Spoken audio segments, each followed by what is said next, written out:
right. Good morning, goobers. How is everybody doing? Ah, new stream, new week. Not new weather, not new broken body over here, but you know, new week at least. So, hope all is going well. Let's just get a couple things situated here. I'm just double checking I've got all my stuff together. Cool. Cool. All right. Well, let's get started, shall we? Boo. Oh my gosh. Don't mind me. I apparently don't know how to click buttons over here. But yeah, good morning. Hopefully everyone's having a good Tuesday. I went to go set, because like when you set up the YouTube stream and stuff, you can say like what the recording date is and stuff like that. I didn't realize March is already past halfway. Like it was like, oh, it's March 18th. Yeah. What? Holy crap, man. I don't even know what's going on. Time has been something lately. But anyway, regardless of time, art exists forever. That was a weird segue, but yeah, cool. This is Nikita Bluznick. Again, guessing not from the US, as always. They make better art. The expression caught me. I don't know what this was. It was just silly, and it made me laugh as soon as I saw this weird little, like, perturbed expression. Like, this didn't give an F. Like, yes, I'm surrounded by the snow. What the hell do you want? Like, it's looked goofy. And kind of like a morning energy that I have sometimes. You know, like that face was like, I was trying to see like what, I guess, can we zoom in? I always have a hard time zooming. Is it like a bug trapped in ice is part of his scepter? That would kind of make sense if he's like a frog. That's like a little fly or something. That's cute. What else do you do, Nikita from Prague? Kind of gross looking stuff, a couple of these. You know me, not a fan of these gross things. I don't know what's going on with these, but I like this energy. So did you ever have these things as a kid? They were, what were they?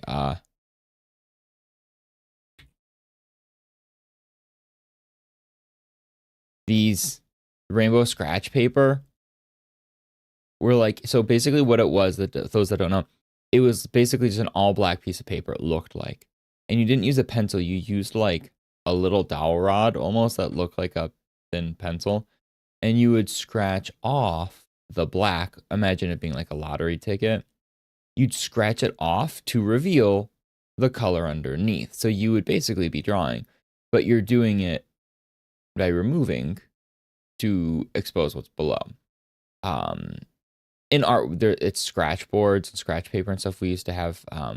With scratch boards, I actually did a really big piece, a Hercules piece actually, back in high school with that. But yeah, this kind, like the fact that it's like this gradient of color, obviously it makes sense for this, but it kind of has that energy to me. The fact that it looks like scratched away with random color. I like that. Anything that reminds me of like a silly thing as a kid is always a win too. Not sure what's going on with these. Don't like the faces, I'll be honest. I do like the Mass Effect vibes though, this has, for sure. Yeah, not bad stuff, not bad stuff. I like it. But this piece, okay. So we've been talking about color a lot lately. We've also been talking about how I don't know how to draw environments. And I don't know how to do any of that crap because I'm a fraud, right? I was stunned by how gorgeous this looked with this color. And I read it, then look, another demonstration of color theory I made for my amazing students at Brassart Montpellier, showing that light values can be respected even if colors vary. Look at this. That's so cool. I friggin' love this. This showing that, like, hey, look, in grayscale, it can look like this. But you can introduce this world of color that is absolutely stunning. Like, look at that. Gosh darn. I'm excited to see what else this person has done then if they do this. Like, this is so cool looking.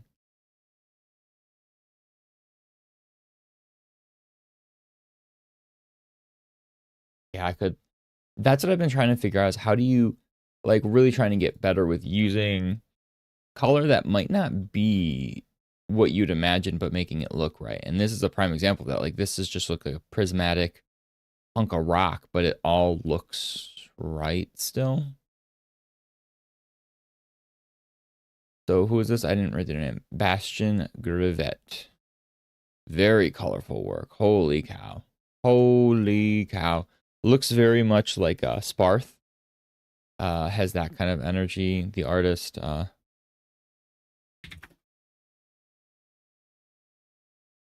like with their, like this energy, right? Oh my gosh, it's not logged in. Weird. But anyway, like with the very large, like science fiction-y locales, like these huge vistas, right?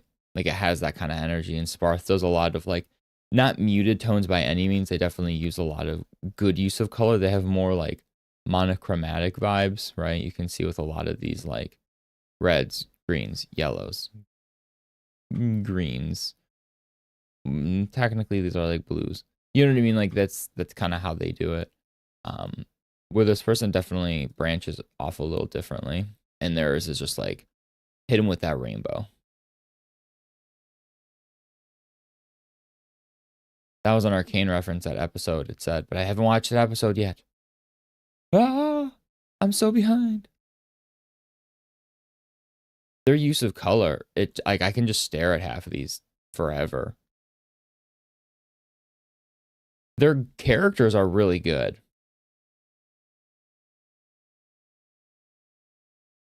Right?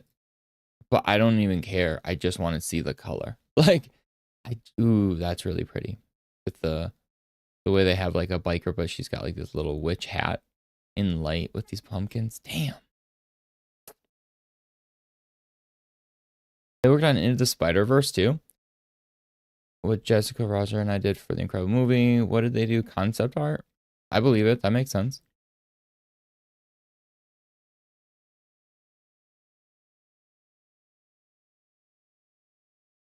Yeah, even like these mundane, right? Like, because it's for Spider-Verse and stuff, that's perfect because they're able to pull these colors. Like, I've been in subway stations like this. They don't look this cool. Right? Obviously, this is different. There's more stuff going on. But like, they don't look this vibrant. They feel gray. They feel gray as even with graffiti, they just feel so boring.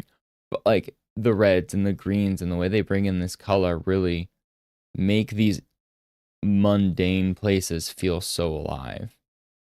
Same with like the way this city, the way these reflections work. And like, yes, it's colorful in the city, but like the way that they capture it, it feels so much, so saturated and so punchy in a great way. That's awesome.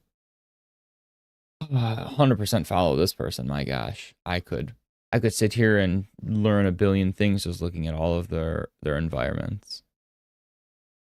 Talk about when we did the other day, like color picking and trying to understand what other people choose for colors. This would be a challenge for sure. Okay, I could get lost. I shall not. We'll look at another piece with really striking color though that I saw that I was a fan of. Let's just say, um, very very striking. Um, oopsie, sorry, computer's being weird. There we go. Um, from Don, not Donald, just Don. I like their watermark here, Don. Very small. But yeah, no, today was the day of colors. Like different colors have been popping up and just really they looked great and I wanted to look at them. And this is so cool. I love this gold on the black always looks really cool, but the way they incorporated like this orange, this little bit of violet here, these these blues and teals, like my brain doesn't understand what's going on in like the best of ways. I'm not like this abstract of an artist, but when I see people's work like this, I cannot help but absolutely love it. The idea to abstract the sun and the mountains and this mystical glow stuff, like it's clearly grounded in reality. I'm not saying it's not, but then it also has this like abstractions, like with these shapes that just visually extremely interesting. Oh, and they have one without the characters even. That's cool. Even crazier looking. Oh my gosh.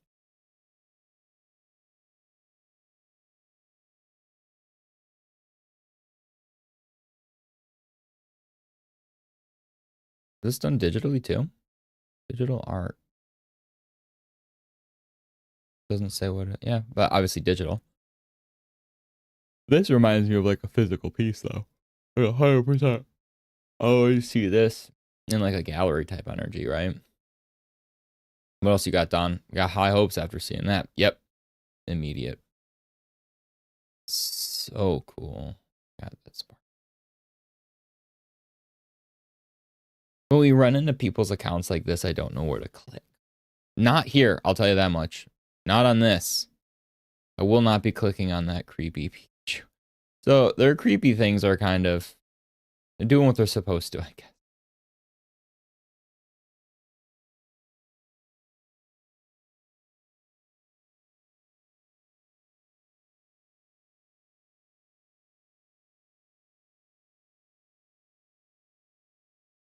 Okay, I just like I tab open like 18 things of theirs. That'll be it.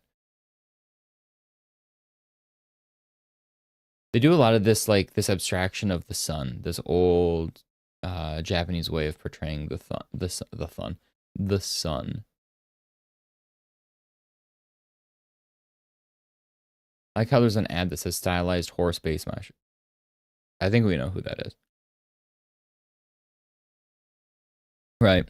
Anybody here has seen me look at Lorcana enough to know that that's clearly Maximus, right? Clearly Maximus. Legally distinct Maximus. Ooh, color.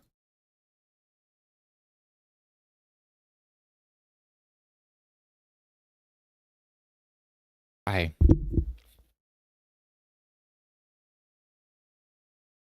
at a loss with this kind of stuff. Like genuinely when I see this. It's just gorgeous. And I like it's something like I know how to draw, right? I know how to draw. Okay. I know how to paint-ish.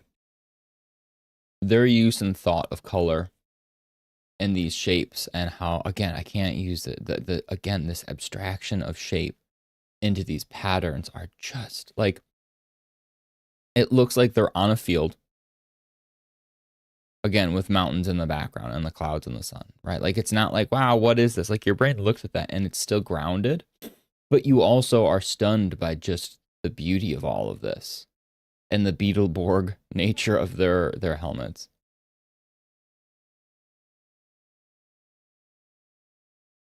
So cool.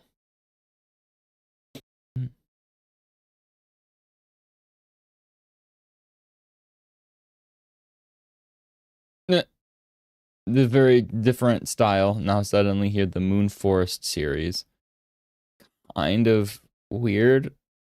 This is not my favorite of theirs, but I respect it. I respect it.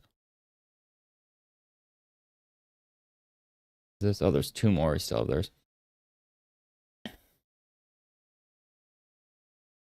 yeah. At first glance, I thought this person was holding like a scythe of sorts, but really they've got a sword, and it's this abstract moon shape that's repeated throughout.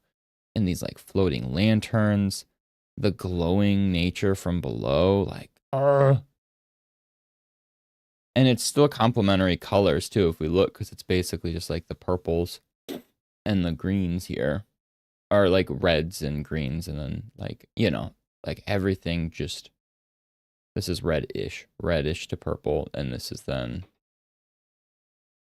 greenish to yellowish, which obviously those are make sense for complementary. And then the last one we clicked on, this berserk energy sword with Eye of Sauron. Oh, it's multiple pieces. It's wild too that this person does stuff digitally.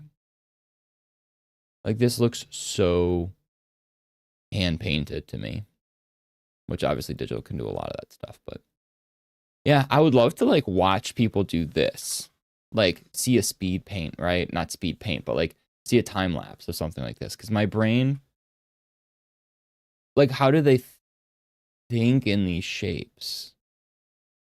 Right? Like, look at these straight edges going along, these triangles, these random squares, this abstraction of shape to form this vignette of like trees or souls or something. I can't even tell.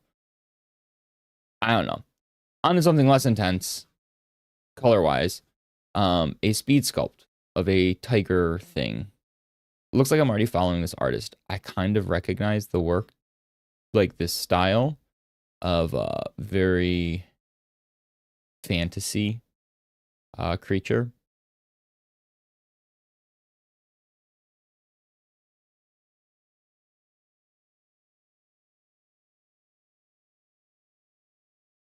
See what else they've done. Or revisit what else they've done, because I'm sure, yeah, since I followed them. Okay, yeah. These adorable, creepy, yet really pretty forms, yeah.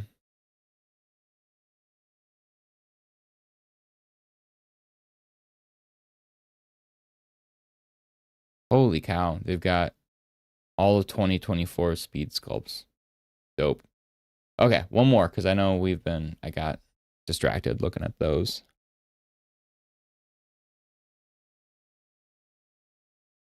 We've gone over environments a lot, and today's no different. I saw this one and still needed to be sure it was included. But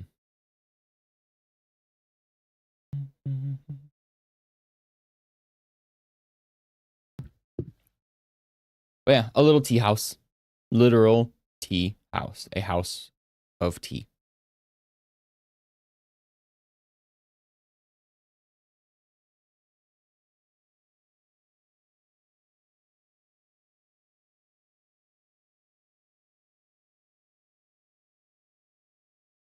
Cute.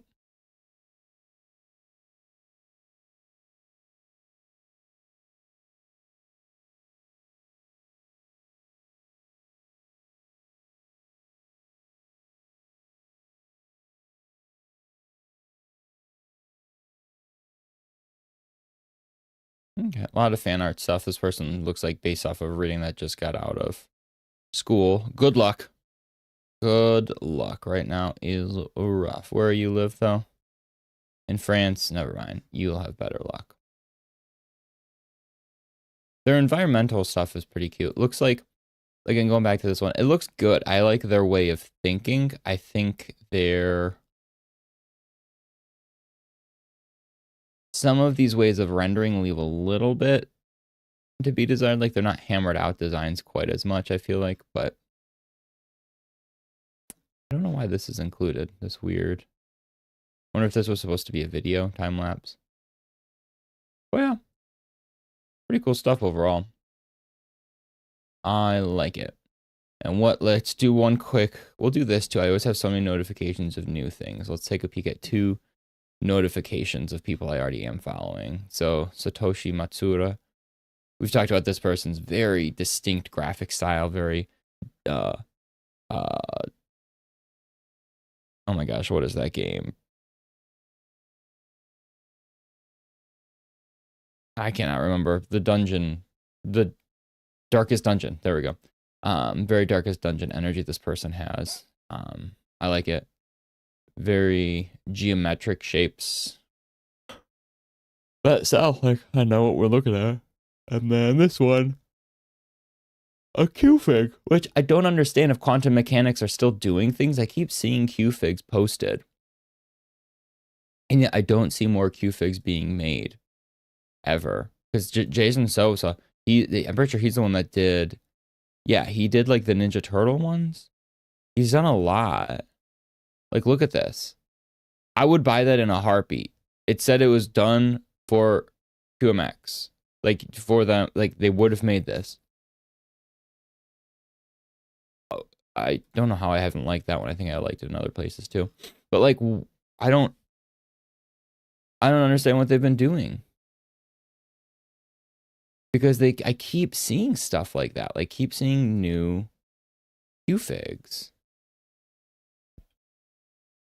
Are Few figs still being made. No longer in production as the company was acquired by Heathside Trading. Well, F.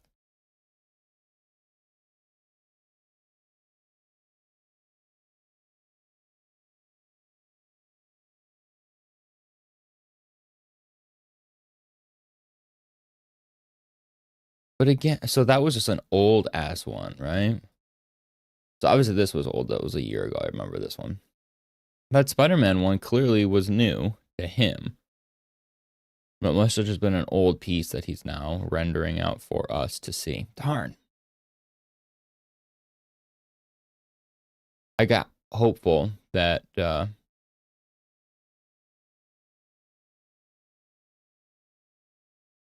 maybe were coming back.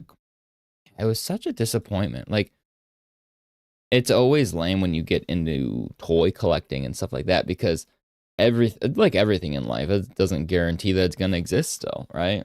Like, such good stuff. I wonder why the company went under. I'd be very curious because I feel like most of the people I know enjoyed the stuff. They felt it was a tad pricey, but I don't think that, like, I know I have quite a few of these. But bummer. Bummer, bummer, bummer. Yeah, because these are all, yeah, nothing new. All the old ones. Because, like, I've got this big one, the Q-Max, the big Maleficent. I've got an alien somewhere. I've got a Predator. No, I don't think I got the Predator. I got the alien. Either way, bummer. I've got this one, this cutie Mickey Patootie. Ugh. So many good ones that are just lost to the ether now. To be fair, some I didn't like. Like, I was not actually a huge fan of their Avatar ones. Like, some of their body shapes and heads threw me off. I liked it more when they did, like, bigger things. I think their bigger ones were really good. And it was one that I feel like they got better over time. Oh, and I have these, the QMX. Are they here? No. I've got, like, so many different sets of Ninja Turtle statues. But that's the alien right here. I've got that in the office in the other room. Anyway, no more art because they're dead. They're gone. They no longer make cool things. R.I.P. I still have as many as I have, though. I have quite a few, probably like, I don't know, I probably got like 8, 10 different Q-Fig things. Again, a shame. I think one of their problems was a lot of Q-Figs came out in, were the loot crates. I wonder if there's like a weird business thingy going on there that did not pan out right. Probably something like that. I don't know. All I know is I wish they were still making stuff. And especially when I see more artists post their stuff, like their old sculpts that could have been. That's the worst. When, like, you like a toy line, right? Or you like any type of line, or even a TV show or movie, but like in a toy line, I can relate more easily. In a toy line, and they're like, hey, we're discontinued. We're no longer putting things out. It's over. Pull the plug. It sucks even worse than when other artists who worked for them come out then after the fact and post like the could have been pieces. And that's so much worse because you're like, I could have had this. I could have had this. I still, that Ninja Turtle one I just showed, I will never get over the fact that I can't own that now. When he posted that, I was in love with it. As a Ninja Turtle fanatic, I was so unbelievably sold. And yet now, never can I have it. Oh, crap. I was booting up Rivals to draw some Squirrel Girl, but I forgot I wanted to make a habit of it. So we will draw a Squirrel Girl. That's fine. But can I boot? Hold on. Okay, I can have stuff on overlaying this. So I want to start my days now. I did like figure drawing. I did like my quick gesture drawing. So we'll get to other stuff. But for right now, I want to do maybe like, I didn't think out like a timeline per se, but like 20 minutes maybe at least. of is it not here? Am I blind?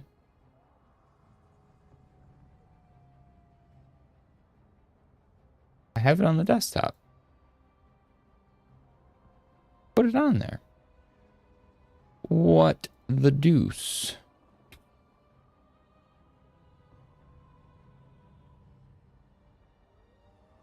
Did it just disappear? Oh my gosh, maybe I will close out Rivals. We'll come back to Rivals. We'll come back.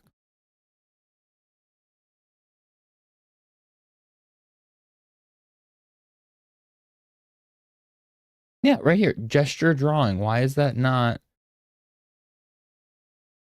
1, 2, 3, 4, 5, 6, 7, 8, 9? 1, 2, 3, 4, 10. Yeah, we're just missing this for some reason. Super whack. Okay. Anyway, enough ranting. Let's draw. So yeah, I think I'll do like maybe at least like 20 minutes, something. Just some sort of warm up. I feel like that helps getting some of these gestures in. And with anybody who does art, they know that like over time you should be pumping out that kind of stuff. It's always good to warm up, to get your brain working, to get your creative juices flowing, especially on a Tuesday like this where I haven't really drawn. Except I did draw. I actually have a cool picture I can show you guys. Remember when I said I started a Daredevil last week on like Friday or something, and I said it didn't look too cool? I finished it. It kind of looks cool. Still not sold on it, but it looks better than the gross sketch that I had before here. Let's swap over to iPad. Let's get some music on. And let's turn off the display in case I have like NSFW figures to draw. So let's go back to our video game lo-fi. Cool beans. Let's jam it. And then the thing that I was talking about is, you can see it kind of on the screen, is this Daredevil. I sketched him out the other day, this weekend. I think it turned out cool. So my struggle is always environments, right? We've talked about this before. I don't know how to draw backgrounds. I never know what to do. I think that one turned out kind of cool though. Like a messy, blurred cathedral energy that he's like jumping through. I tried to be somewhat more abstract with the colors, but still fitting like the scene, right? That's really loud on my end. Hold on.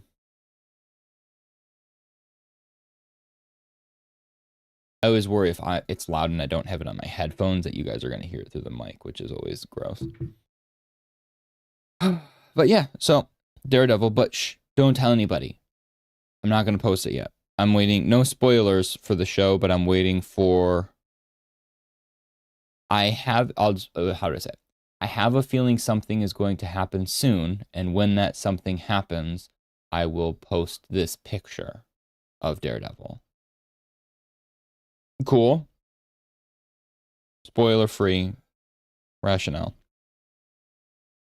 But yeah, so we are going to later take a look. So I messed with Squirrel Girl a little bit. I want to finish her, right?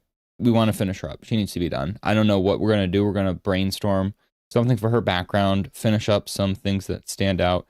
I'm doing a different vibe, like Spider-Verse-y, messy energy, just because that's usually what I have anyway, with my sketchy lines and heavy blacks. So I thought it would work here. Her face looks really stiff though. So I need to figure out like why her neck and face look stiff. And then I didn't like color a couple things. Like her slingshot has no color to it. And I think these straps are like yellow, but we'll take a peek at those later. For now, like I said, I want to start each day just doing a handful of quick gestures. I think that is worthwhile. I don't know how interesting it is to watch. If it's boring to watch, I apologize. Like I said, I will be getting going through my folder structures for my figures and better organizing, because I have them all set to nude, but even the nude ones aren't fully nude. They actually have, you know, like nude colored underwear and stuff like that on sometimes. So I'll have to categorize between NSFW nude and, like, you know, SFW nude. It's early, I know, but I want a piece of chocolate before we start doing things. Deal with it. If anybody has contacts at Dove, you know, hook me up. Let me talk to them. Let me get some free stuff. I'll be the Dove sponsor. Not for milk chocolate, though. Friggin' losers. Dark chocolate or bust.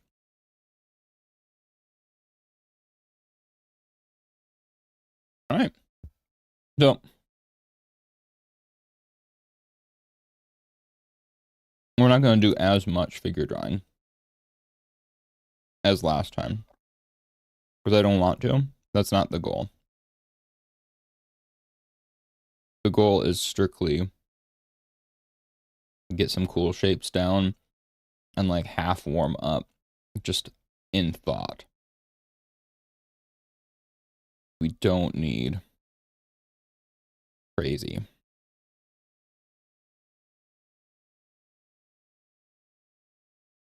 Again, my big complaint on this app is I don't see the timer.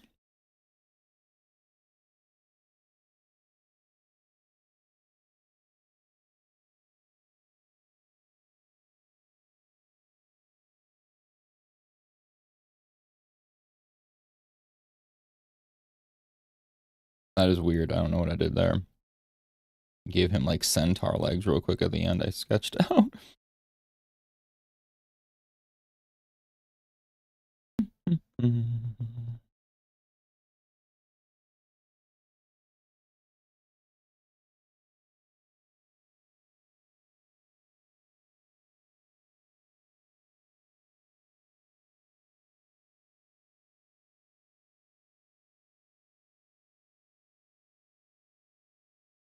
I'm trying to think in way of curves and motion rather than just exact muscle and outlines, right? So I'm trying my best to have my brain think of shape and flow. It's harder, right? So my brain, obviously, you look at form and I say, I want to draw the form, right? You look at the outside of a structure and you say, I'm drawing the outside. I see the edge of this, the edge of this, the edge of this. But when you're doing gesture, it's not as much about where the objects are as much as the movement of the object itself, right? And that's hard for everybody. I feel like that's a hard mental shift of viewing things, right? Case in point, I can't. This is like doo-doo as usual. And that's fine. We're just doing these quickums. But yeah, for example, like all of these that I found right now that are popping up, they're all in my nude folder. However, none of them are actually fully nude. They all have some sort of clothing on that's, like, would be perfectly fine to have on stream then, like, without question. So again, I definitely need to go through.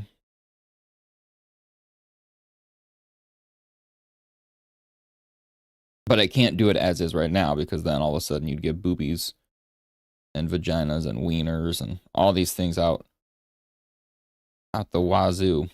You'll get a wazoo even, right? Who knows? You just get all these things. Can't be having that. YouTube, Twitch doesn't like it, but YouTube definitely does not like it.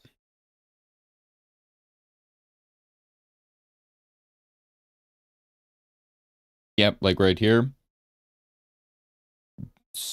Full on nude.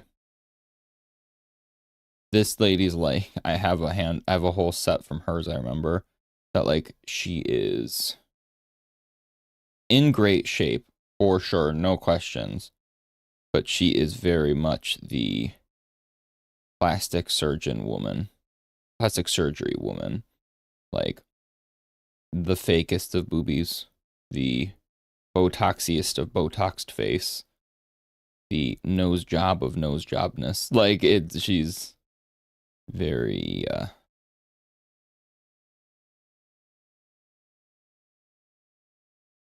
touched up. To her credit, she does seem older too, and yet she looks beefy as hell. So like clearly, it's always a double edge because like plastic surgery and all that kind of stuff to me is personally is something that seems strange, right? Like we're all gonna get old. It's okay. Like it sucks. That's life.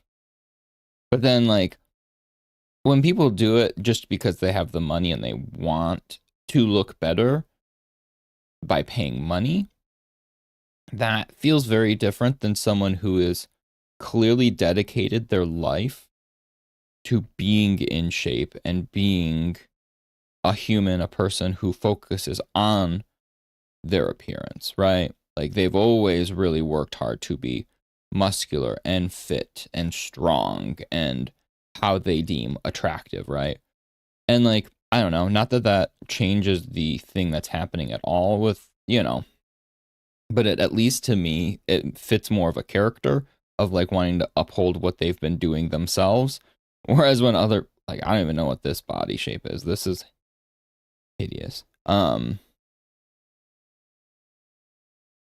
yeah, I don't know. That was a random rant.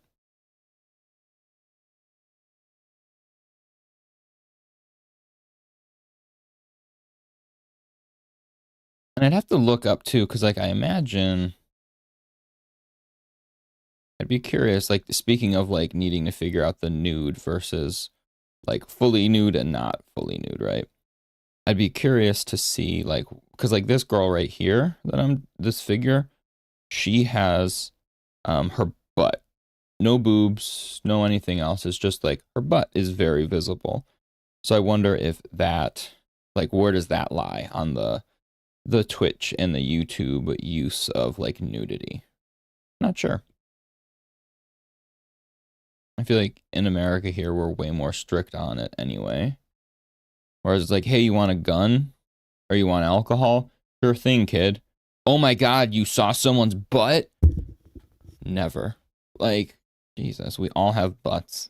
Like,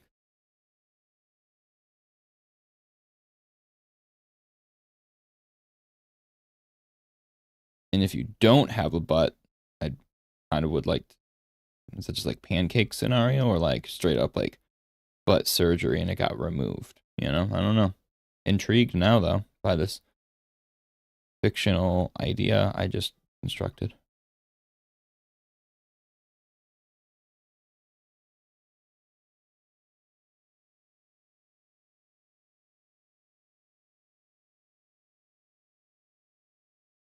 Yeah, I cannot draw right now. These are looking rough, which is why I need to do them in the mornings because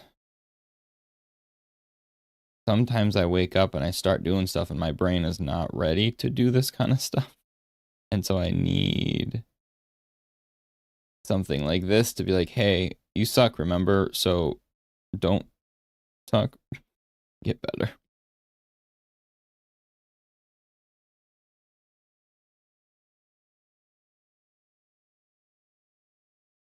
Person got crazy here.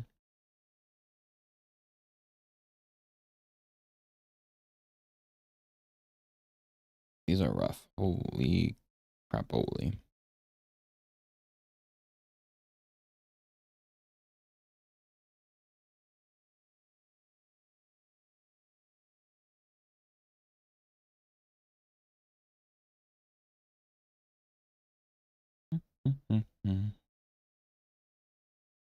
But yeah, hope everybody had a nice weekend.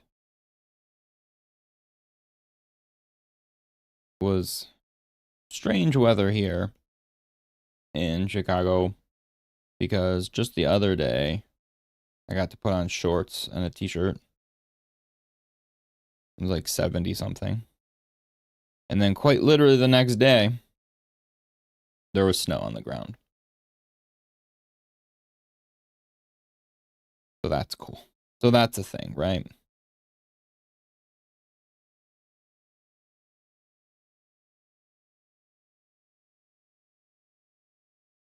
obviously having to wear jackets and all that back. It's one where it's like a celebratory thing here. For those that don't know, that don't live in the Midwest, it's like a weird, like, you know how in life, like whenever you've got like big moments, right? There's big moments that occur that get you like excited or like you celebrate. In the Midwest, at least for a lot of people I know, myself and, you know, my family and my girlfriend included, there's like a moment when you can put away your jackets finally, right? Like you kind of like, you switch out. You're like, okay, my jeans can be put away. My winter jacket can be put back downstairs in storage. Like when you can retire for the season your winter attire, it feels real good, let me tell you. Because it's like, all right, here we are. But that's what sucks, though. You can't do it too soon, right? If you retire those clothes too soon, then if it does snow like it did just the other day, it's worse. Because in your head, you already retired it. And it still made an appearance then. But it sucks because you've got to wait then. You're like, I've got to wait to be sure. I gotta know for a fact we're not gonna get any more. Which, I mean, even when you think you know, you usually don't because the weather says F it. But it's always a gamble, and you always hope you win. Because if you lose and you say I'm putting it away, and then it appears and snows, it's worse. So needless to say, we have not put ours away quite yet. We are playing it safe at the moment.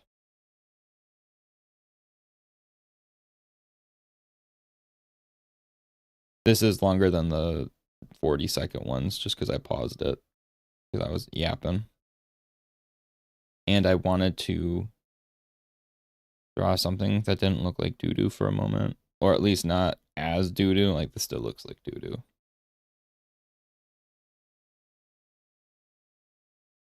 Again, I really need to take time, and there's so many good videos on the internet about form, right? I have so many books about form and all that.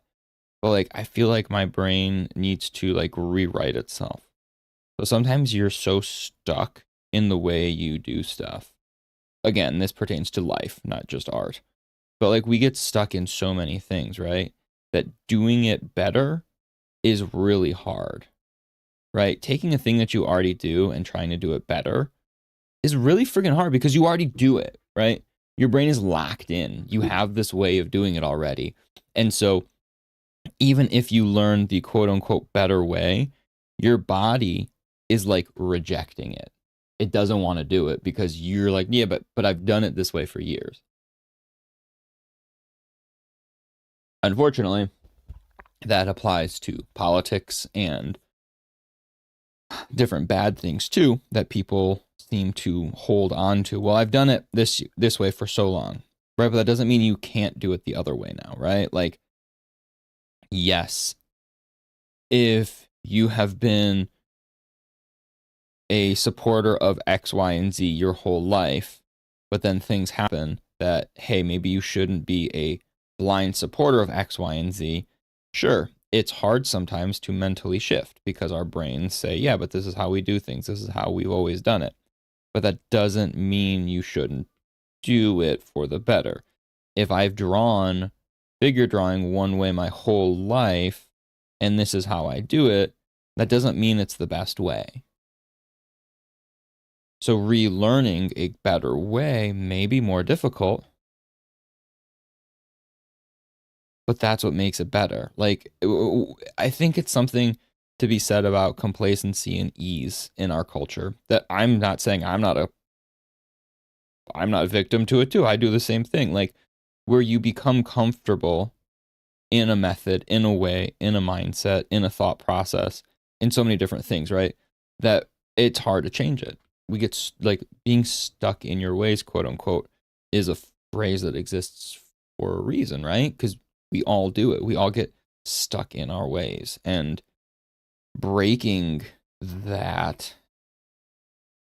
sometimes the hardest it breaking that is harder than making it better, I feel like at times. Like it's not even the act of making it better that's hard. It's breaking the old way to make room for the new way is the hard part, really.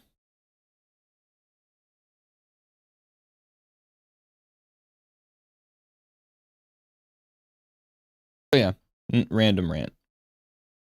Somehow I feel like my rants end up being like art in nature, and then they're like, I wouldn't call them quite philosophical, but then just like more art, more overarching thought process of life. That's the way my brain works.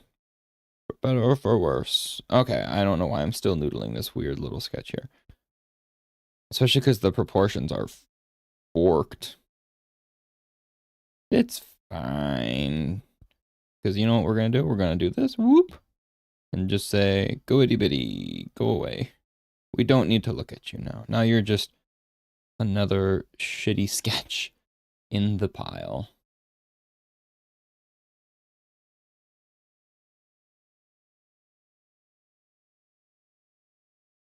So one thing that I know is important that I try to do with figure drawing that again is so much easier said than done because again, our brains look at the external.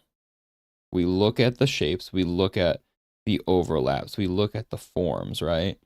That we want to see. We look at landmarks that we know, right? We're like, this is where arm is, this is where belly button is, this is where, you know. But if you think of things, again, saying it to learn it myself, because I feel like I need to get better at it, we need to look at instead not where things end, like, right? It's not the edge of this, right? It's the form of this, it's the flow of this. And so when we look at like a human sitting, for example, like on this that I'm looking at right now, she is sitting on a chair. But what is the flow that's occurring behind her? And behind her, I mean her core and her spine, right? Like, what are the shapes and what is the flow, right? So the flow is neck to chest to abdominal to hips to legs down to feet, right?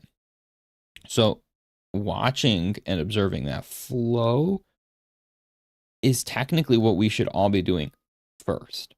But it's so easy to just be like, yeah, but what about the shape of the arm here or the shape of this? And it's like, well, yes, that is important, but for the sake of getting gesture and form, it's not.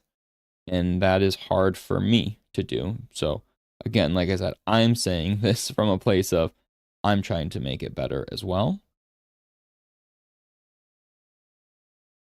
And because my thing, when I watch, if anybody, you know, if you watch good gesture drawing, you know, if you find someone who does gesture drawing that you'd like to replicate, chances are they only use like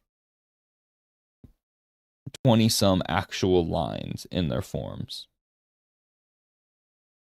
or something like that. Do you know what I mean? Not 20, but you know, they use a very concise number of lines, which is extremely difficult to do because it's comes with confidence and understanding of the form in such a way that only really comes with time. And by time I mean not just number of time put in, but good time put in, right? I feel like that's a big caveat that people don't talk about enough is that like just do it more, you'll get better. No, what did I just talk about? You can get locked in your way of doing things bad. And if you get locked in your way of doing things bad and yet you just do it then for years, you've actually made it harder to get better because you are having to then break the wrong way to relearn to do it the right way. So it's always a weird thing. I hate when people, yes, reps are important. And I even say that too, but it's one of those things where I feel like it really needs to be stressed that it's not any rep, right? Just because you're putting in a lot of reps doesn't always mean it's going to be good. You need to have good reps in. That same, again, I always refer to things I know, right? if I'm at the gym, right, and I'm lifting with shitty form,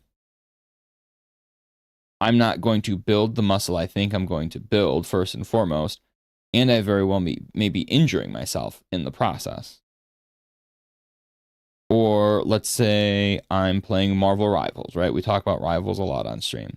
If I'm playing Marvel Rivals and I just keep picking one, if I'm like, I've played hundreds of games and I'm not getting better, what's going on?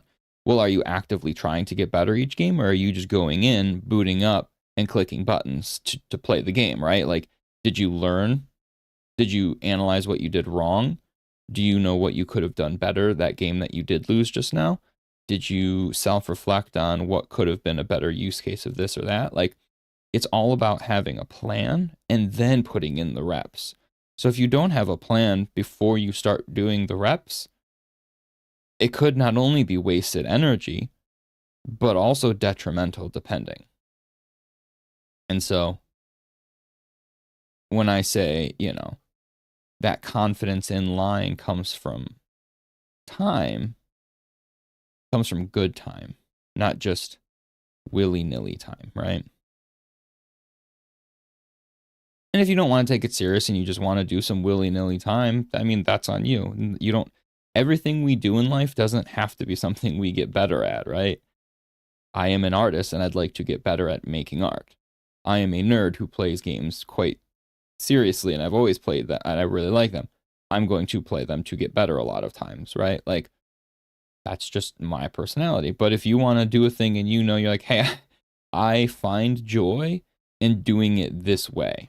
Hey, man, who the hell am I to tell you not to have your joy, right? Like, if that's the way you want to do it, you do it, man. I had a gym teacher growing up in elementary school, and she was nice. I'm not, no discredit. I know her. I recall her name. She was a sweet woman, but she was hard, right? She was like that old, short-haired, really intense lady.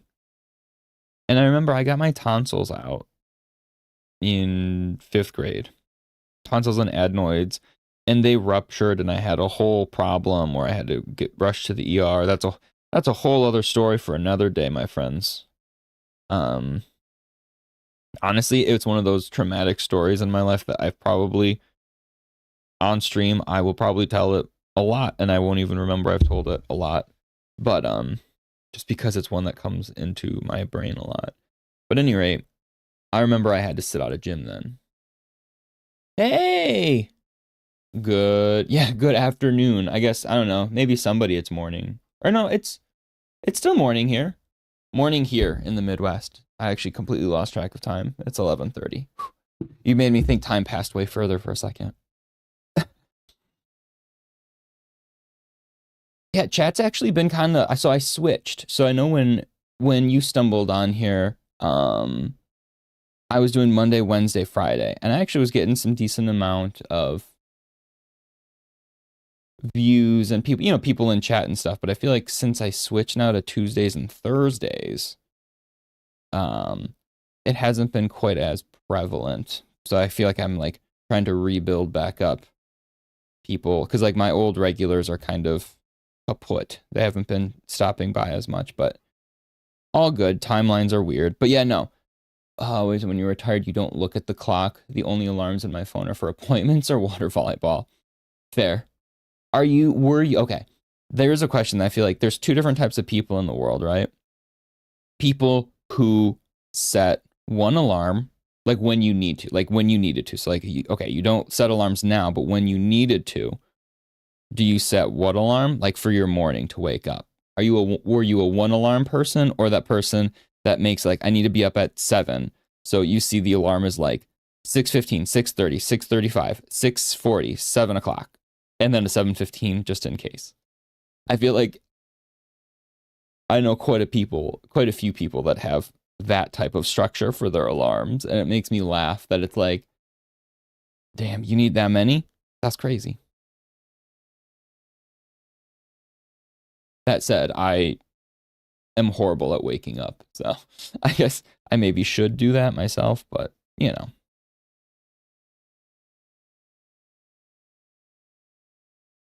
If I need to wake up, I set the phone in the living room to the time I want, and I just wear my Apple Watch. Oh.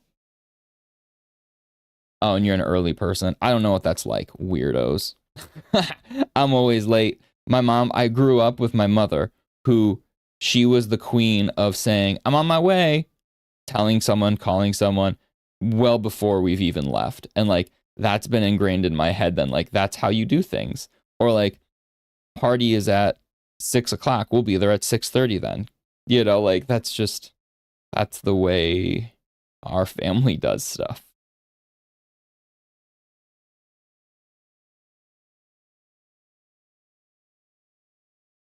You only get 7.5 hours. Dude, that sounds great to me. I'm about to be 35, and yet I cannot get more than 7 hours. If it's during the week, it's 6 hours. That's it. That's straight up all I can get is 6 hours. On weekends, my body will let me sleep maybe 7. Every once in a blue moon, it'll be almost 8 hours, and I'll be like, what even just happened? Like, my body doesn't know how to process it even. I'm just like, well, I guess this is my life now. I got good sleep today? Holy moly.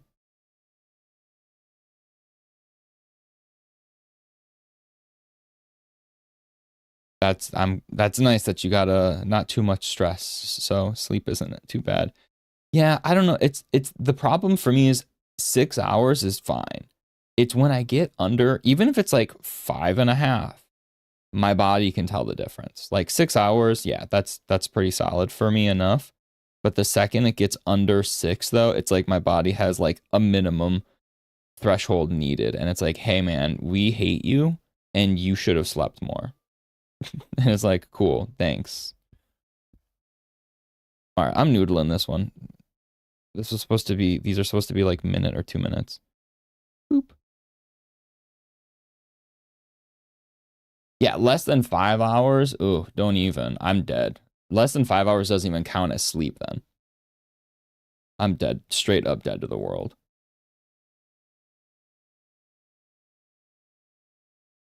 I used to. So it's an interesting way I used to live, right? So when I went to school for my master's, I was working full time and commuting a ton. So I went to school full time. I lived outside the city, and so I commuted into the city, working full time, going to school full time. And I joke I played video games so much. I ran a guild and I did all this stuff. And there was a game called Destiny. And I was like, I played Destiny full time. So I had 3 full time jobs essentially in my mind. And sleep was weird then because I couldn't sleep a full like 6 to 8 hours, right? I never felt like I had the time to do that. And so what I did was I adopted, it's called polyphasic sleeping. And if you don't know, it's basically the idea of looking back at like human nature. It didn't happen often, but if I didn't get less than 6 hours sleep, I'd just call in. No point in sitting in a fog. Best part of working from home was I could take a nap. Yeah, true. Over the past 2.5 months, losing 36 pounds. Damn, good stuff. That's awesome that you lost that much. And then, yeah, that people don't realize like how much our physical fitness and health have an impact on so much. Like, people are like, oh, I'm tired, I'm depressed, I'm this, I'm that. And I'm not saying fitness is the answer to everything. I'm not that kind of person. But I think it's one of those things that, like, if more people incorporated it, I think we'd all be better off if we all were just healthier, which obviously that's easier said than done. I hate naps. Naps are the worst. In my mind, I'd rather be doing something. When I nap, I wake up, I'm like, what a waste of time. But I know the polyphasic sleeping was weird because so what it is if you look at human nature, right? Think about us as humans from an evolutionary perspective, right? Not from like a current societal perspective. Evolutionarily, we have created nighttime sleeping, right? Like the idea of sleeping 8 hours or whatever, if you look at how humans functioned, if you think of like hunter-gatherer and all these things, we didn't have the luxury of sleeping that long, right? Our human body was not necessarily meant to sleep for 8 hours a day. And there's been so many studies that have broken down the effect of once you hit your REM and where is truly helpful. And that's why when you get like less than 5 hours, that's why naps feel great. But if you get less than 5 hours of sleep, all of a sudden that's garbage, right?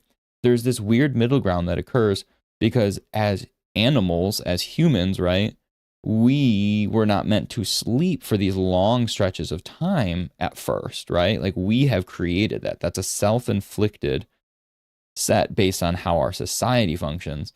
And so polyphasic sleeping saw you take, generally it was 3 to 4, 1.5 to 2 hour naps. Around there, right? That was the general gist. And so that's how I kind of adopted my own sleeping pattern when I was going to school and getting my getting a master's, working and doing all that stuff, because I didn't have the time to devote 6 hours or 8 hours at night directly, but I had a lot of middle ground time. Oh yeah, 20-minute refreshing nap thing sucks. I don't know. 20 minutes, my girlfriend will do that, and I'm like, girl, no. Like, she's like, I'm just gonna take a 20-minute nap. Wake me up. And I'm like, I never wake her up after 20 minutes because I know full well that doesn't do squat. You know what I mean? I'm like, 20 minutes, I'm just waking up annoyed. Like, that's not doing it. But yeah, the 1.5 hours, or at least 1 full hour for me is a good REM, I've noticed. And so what I would do then is I would go, because I had a long train, right? So I'd wake up in the morning. I would do some housework, whatever I had to get done. I would, if I had homework, because I was with my master's program, it was a master's in animation is what I went for. And if I had stuff to work on, I would do a little bit in the morning, or I'd play a game, or I'd do something. I'd chill in the morning, and then I'd go to work. But then when I'd go to work then, it was a long train ride. So I slept on the train. I got really good at it. Really good. Like, I got so good at falling asleep. Like a champ. Within a minute or two, gone. Doesn't matter. Could fall asleep. Not so much anymore as much. Still kind of. But, so I would sleep on the train. And then I would go to work.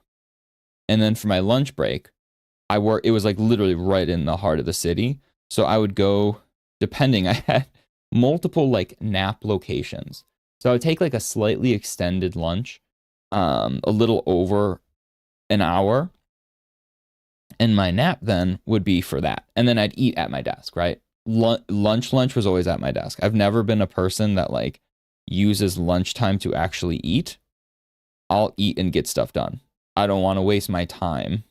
You know what I mean? Like, I can be productive while I'm eating. I'm just eating. It's not a big deal. And so I would nap for a little over an hour then at work during lunch. And then once lunch was over, I'd do my thing. I'd go to class after work, so at like 6 to 9. And then on the train ride home from 9:30 to 10:30-ish, 11, I would sleep another hour and a half-ish.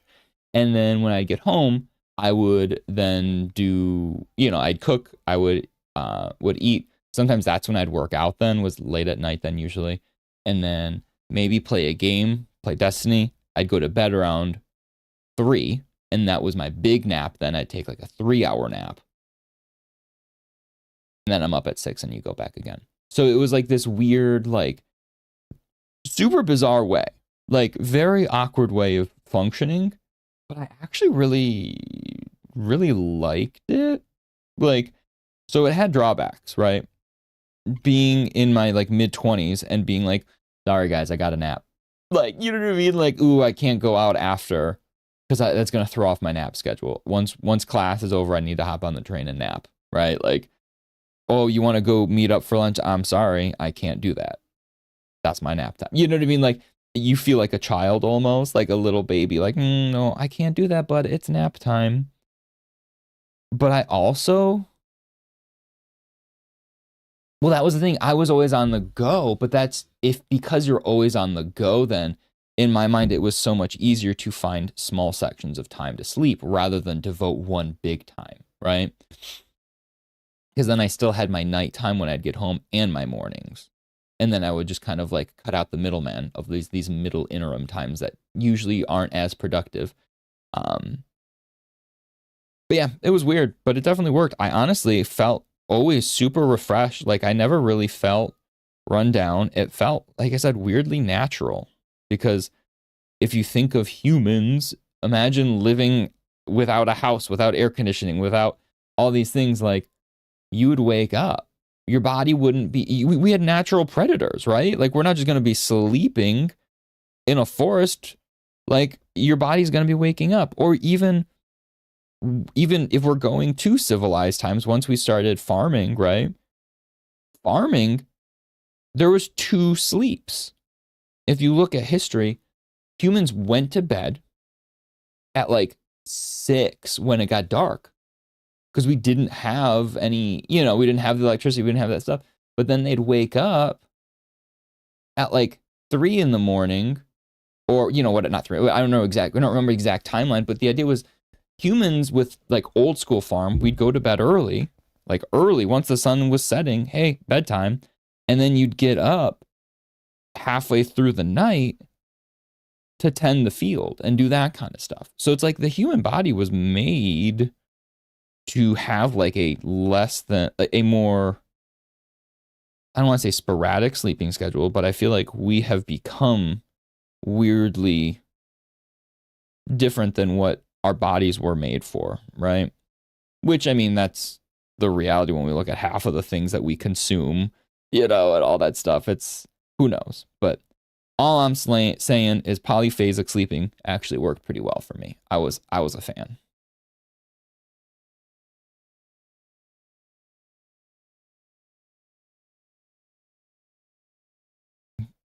But yeah, what I've been doing, so I did the other day, is I did some gestures like for the whole day, and I kind of liked it. And so my thought process was each morning when I start, I was going to at least just do a couple figure drawings, a couple quick gestures, just to get moving, right? Like I feel like I'm always super rusty, and so having anything to wake me up. Speaking of napping, anything to kind of like get your body flowing with drawing definitely helps. And I feel like we all can get better with figure drawing and gesture, especially after watching me do this, because I've not done it in so long. I was like, yep, I can get better at this. It's been far too long since I used to always go to figure classes, and now nothing. I always dreamed of working at a studio that had like, because I remember growing up and reading how like Pixar and stuff had like figure drawing sessions there, or like Cal Arts that had figure drawing like all the time readily available. I was like, that's going to be so cool when I grow up. I'm going to be able to be drawing the human form live all the time. And then I realized that is not that common. And I used to try and go as much as I could when I was younger in school and stuff to figure drawing, and even after school, I would still go find live sessions elsewhere. But I feel like they're few and far between. And then when COVID hit, what did exist got kind of kaput. So I do miss figure drawing. And I miss it too once I see myself how poorly I'm drawing now. It really shows how much I miss it.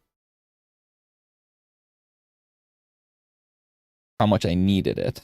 Because clearly it's been a rough time drawing these quick gestural pieces lately.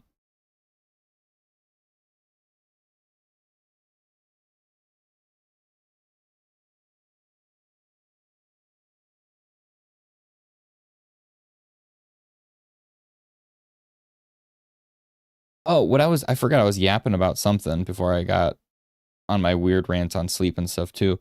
I was saying how like, because I was saying how like, good practice makes more sense than just random practice, right? So in that, I was saying like, but also if you want to suck at a thing, or if you do a thing your way, don't feel like you have to change always if you're just enjoying whatever. But it reminded me of a teacher I had when I got my tonsils and adenoids out and they ruptured and I had to go to the ER and it was a whole thing. Afterwards, I went to school still, and in my gym class, I couldn't, be active, right? My doctor's like, you can't run around for a week or two, for a couple weeks as you recover. And so naturally, I just sat in gym class and did homework then, because I just sat up in like we had like a stage kind of in our gymnasium that like I would just sit on and I did homework and stuff. I was like, cool beans. Now I can play video games when I get home. Move over. I got my N64 calling me, like I get to do homework here. And then by the time I get home, it's easy. But, this teacher tried to tell me I was holding my pencil wrong. Like, legitimately told me, no. She stopped me while I was doing homework. And while she was teaching a gym class, better yet, like, to tell me, no, you're holding your pencil wrong. Hold it like this. And I'm like, I'm good. Like, I like the way I write. Thank you. And she's like, no. And she literally kept coming back every couple minutes and check my way I was holding my pencil, telling me I was holding it wrong repeatedly, over and over and over and over again. And I'm like, I'm going to hold the pencil the way I'm going to hold it. I don't care. And I faked it with her. Every time she'd come, I'd switch my hand. Screw that, man. Don't tell me how to hold a friggin' pencil. What a weird thing. Like, let me do me. For the record, I don't even know what is I think like the traditional way is like you hold it with like between the pointer and the middle finger, right? Like you're supposed to do something like this, I guess. I don't remember what the actual like official way she was trying to teach me was, like something like that. It looks weird. I use all my fingers. I use everything. I have all three. So I stabilize with my thumb like you do, but then I actually put all my hand on it. So I actually wrap my pointer finger around the top. My middle is right on pressure down. And then my ring finger is like the fine motor skill kind of thing. Like that's like the fine aim. And so I hold it like that. And then my pinky stabilizes my hand down. So I hold it weird in, I guess, traditional ways, but also screw you. Don't tell me how to hold a pencil. Like, I'm going to do my thing.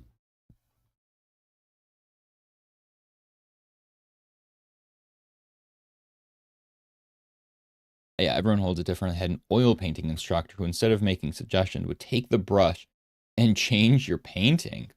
After she walked away, change. Weird. Yeah, I've always had. Speaking of things that like we have instilled in us, right, as a society, like the education, the way we learn, right, the way we teach and the way we learn. It's wild because in my head, right, as a kid, you go to school and you have teachers and you just assume the way in which they teach, like as a kid, my brain just goes, the way they're teaching me is the way that people are supposed to be taught, right? You just trust the process as a child. You trust adults. You trust all of these things, right?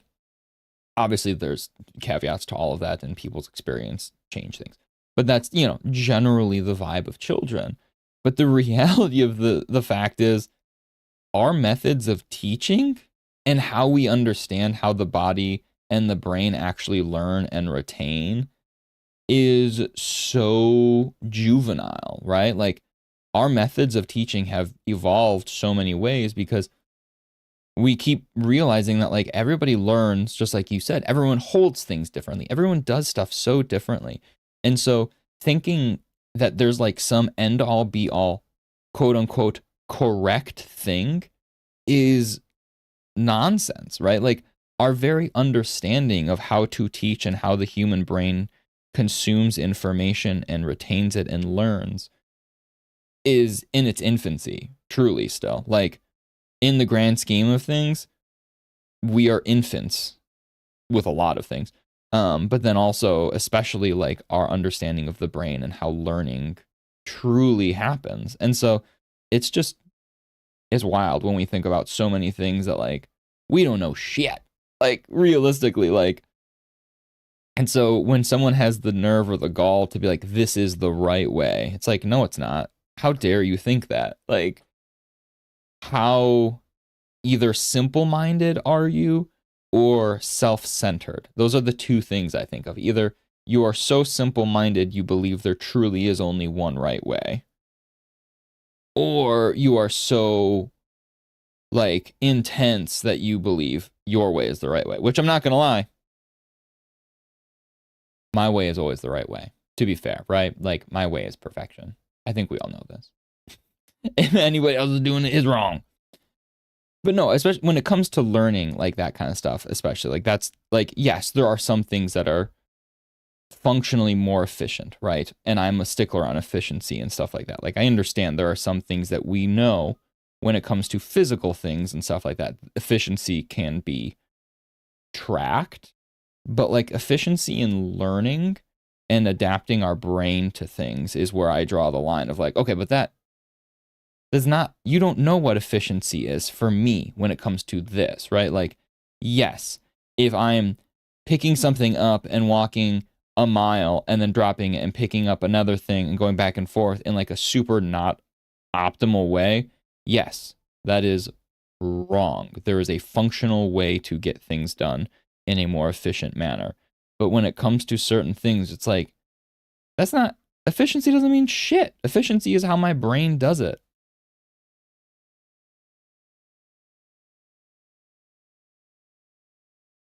And that can be put in anything. Like, just because there's a right way doesn't mean it's the right way for me. Like, so I always equate everything to video games, right? Video games and lifting. If it's not art, it's video games, lifting, art. Those are my three things, or toys. But like, if I'm playing a game, right? I play Marvel Rivals. That's a hero shooter where you've got all these different characters. And someone's like, you need to go Luna Snow. I'm like, do I? Do I need to go that specific character? Because I'm not as good with that character and I don't know them that well. So what's comfortable for me and efficient for me? Yes. Is there an efficiency for the team? Sure. But that means there's a couple options I can do because I need something that works for me and the team, not just one or the other, because we're all unique. Or even lifting. Like, the gym is something that I keep sacred, right? Like, I love the gym. The gym is my safe place. The gym is my therapy. It's my everything. And so, as much as I love the fact that like there are influencers and all these things that people, there are instructional people that teach, right? I get that, and it's great. But everyone's physical body is so different that there's like, yes, there are quote unquote optimal ways to lift, right? But every lift is so still unique to the person. So when I first started going to the gym with my girlfriend, she was intimidated by the gym. She had bad experience, which unfortunately is more common than not with a lot of people, right? Me, though, I'm like, well, I love the gym. I would love to be able to share this with you, right? Like, because I go to the gym every day. And in my mind, that's hour there, half hour driving possibly. That's an hour and a half. I would like to be able to share with you as someone who I love dearly and want in my life all the time. You know what I mean? It's like, so she was a good sport and got into it, and she's actually super into it now. But like, taking her to the gym for the first few years, and I've done this with other friends and stuff like that. Like, I've done a lot of personal training and helped people out. But like, it's not a one size fits all for the gym either, right? Like, you need to watch the person, understand their own muscles and their own imbalance, their own posture, their way of movement, and all these things that play a factor, right? So like, if I tell my girlfriend, hey, this is the form, right? This is the correct form, quote unquote. And she does it, and she's like, I don't feel it still though. I'm like, okay, where do you feel it instead? Here, here, and here. Okay. Well, if you feel it there, let me watch you do it again. Okay, actually, the way you're doing it, maybe you need to twist your body this way, or focus more on inhaling at this point and really, tightening up here or there. Like, there are so many ways that you can adjust for the person because everyone's body is so unique. And the way we move is universal to an extent, but still heavily unique to the individual, right? The nuance is unique. Try to get my wife into weight training as I was a bodybuilder and trainer in your 20s. She says, I don't want to get big, what every woman says. So I just let her do her thing, wrong or not. Yeah, that is, I don't understand where that thought came from in women. Even men, I've had friends too, male friends that have said that too. There's like this weird idea that lifting will make you big. And I'm like, man, I'm 34 years old. I've been lifting since I'm 16, right? Granted, I eat a relatively lean diet and I love my cardio too. But like I've been lifting since I've been 16 or 15. And so it's almost 20 years of lifting, right? I'm not big. I'm not huge, right? Like you can see my body. I'm not like some giant beefy guy. I go every day. I lift all the time. Unless you're actively consuming food and lifting in such a way that is actually going to hit those muscles to such an extent, you are not going to get big. You'll get muscular maybe. You'll have like some ripped muscles and you'll look good. You are not going to get big.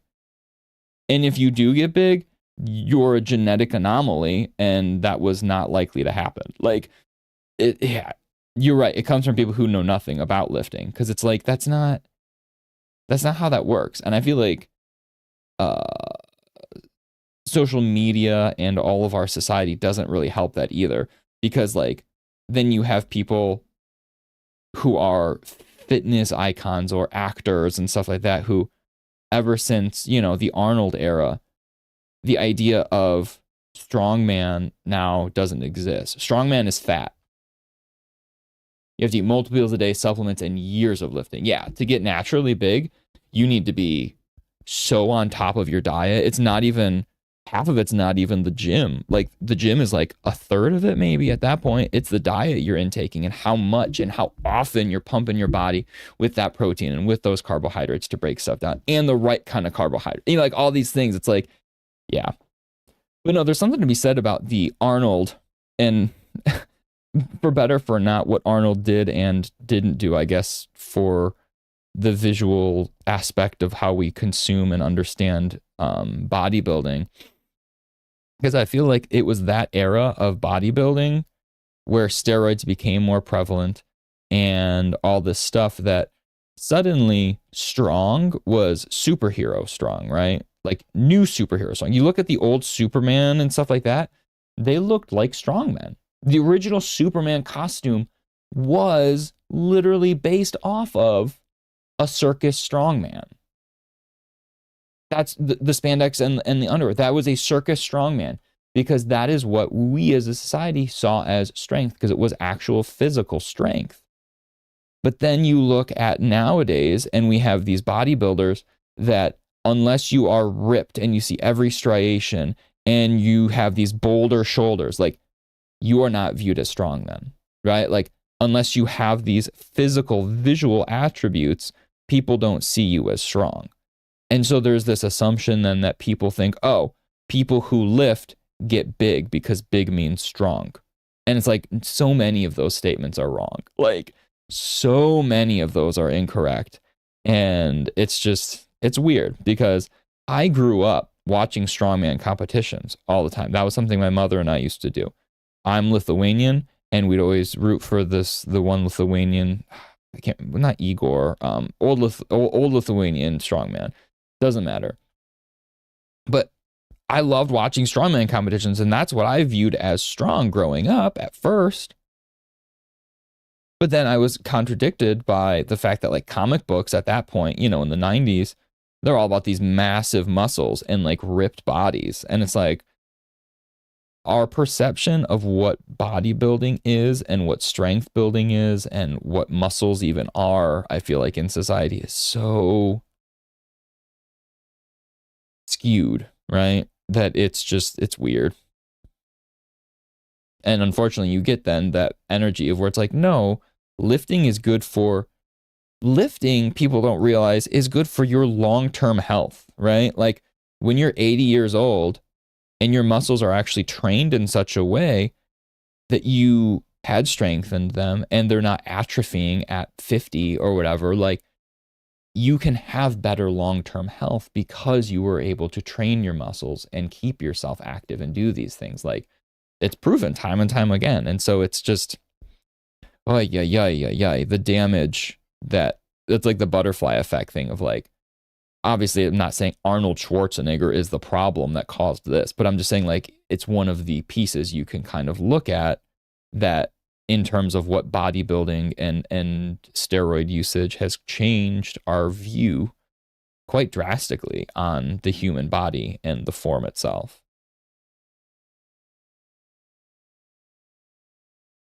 Got me ranting. That's a topic I rant on. Fitness and all that kind of stuff. Oof, one of my triggers. My girlfriend told me the other day, we were talking how like if I'm in a bad mood, right? Like I'm not as talkative, right? Like I'm a talkative person, obviously, if you couldn't tell. But if I'm in like having a bad day or in a bad mood, sometimes I'm just, it's not doing it for me. I'm not too talkative.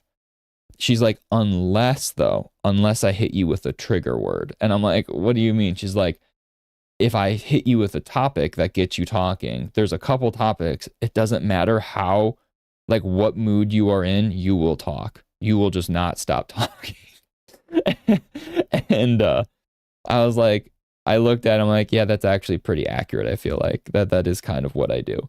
And I feel like fitness is one of those things where it's like, oh, that's a trigger for me. You get me ranting on that, game over. Like I could be in a not talkative mood, but you've awoken it in me, and I've got strong opinions and perspective on this.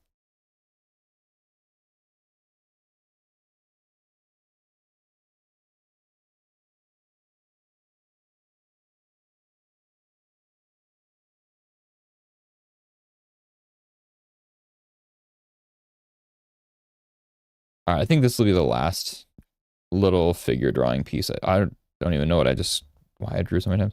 Last quick little thing before I get back to whatever illustration I feel like today.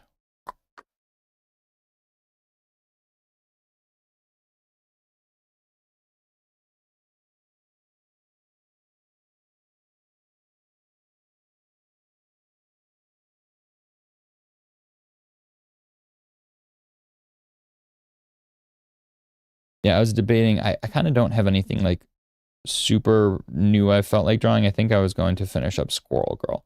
The Squirrel Girl got like real messy when I was drawing last, and I was doing it like Spider-Verse-y kind of energy. And I was like, you know what? I'll just finish this up on stream then. I was doing it the other day in between. I had like stuff in the Instant Pot cooking, and I was like, I think I'll just do this on stream. I'll finish this up.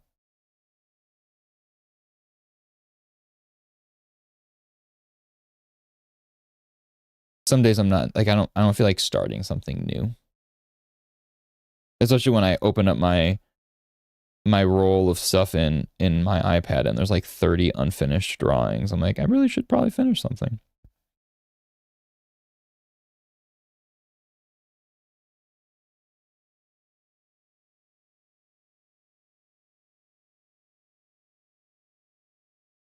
'30 is an understatement because I totally forgot.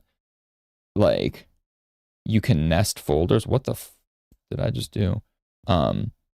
You can like have folders in Procreate, and I totally forgot about that. And so I had quite a few things that I didn't realize that were like in folders from like years ago. Like, I mean, they look like doo-doo by today's standards for me, but like years worth of stuff that I too completely forgot about. Like, I'll pull a couple up in a sec. Like that, I was like, oh, I totally forgot I started that sketch or this or that. I was like, damn, I do not recall half of this, but the beauty of not finishing art and just constantly starting something new.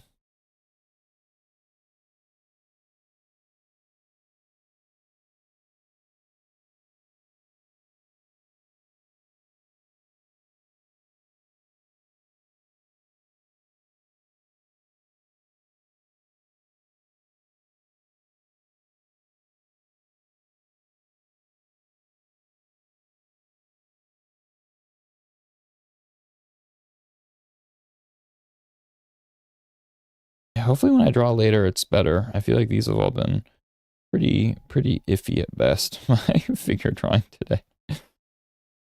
That's okay. Anyway, let's get out of here. Did I finish my coffee? I think I did. I did. In case I drew Squirrel Girl, I had my squirrel mug. Just in case.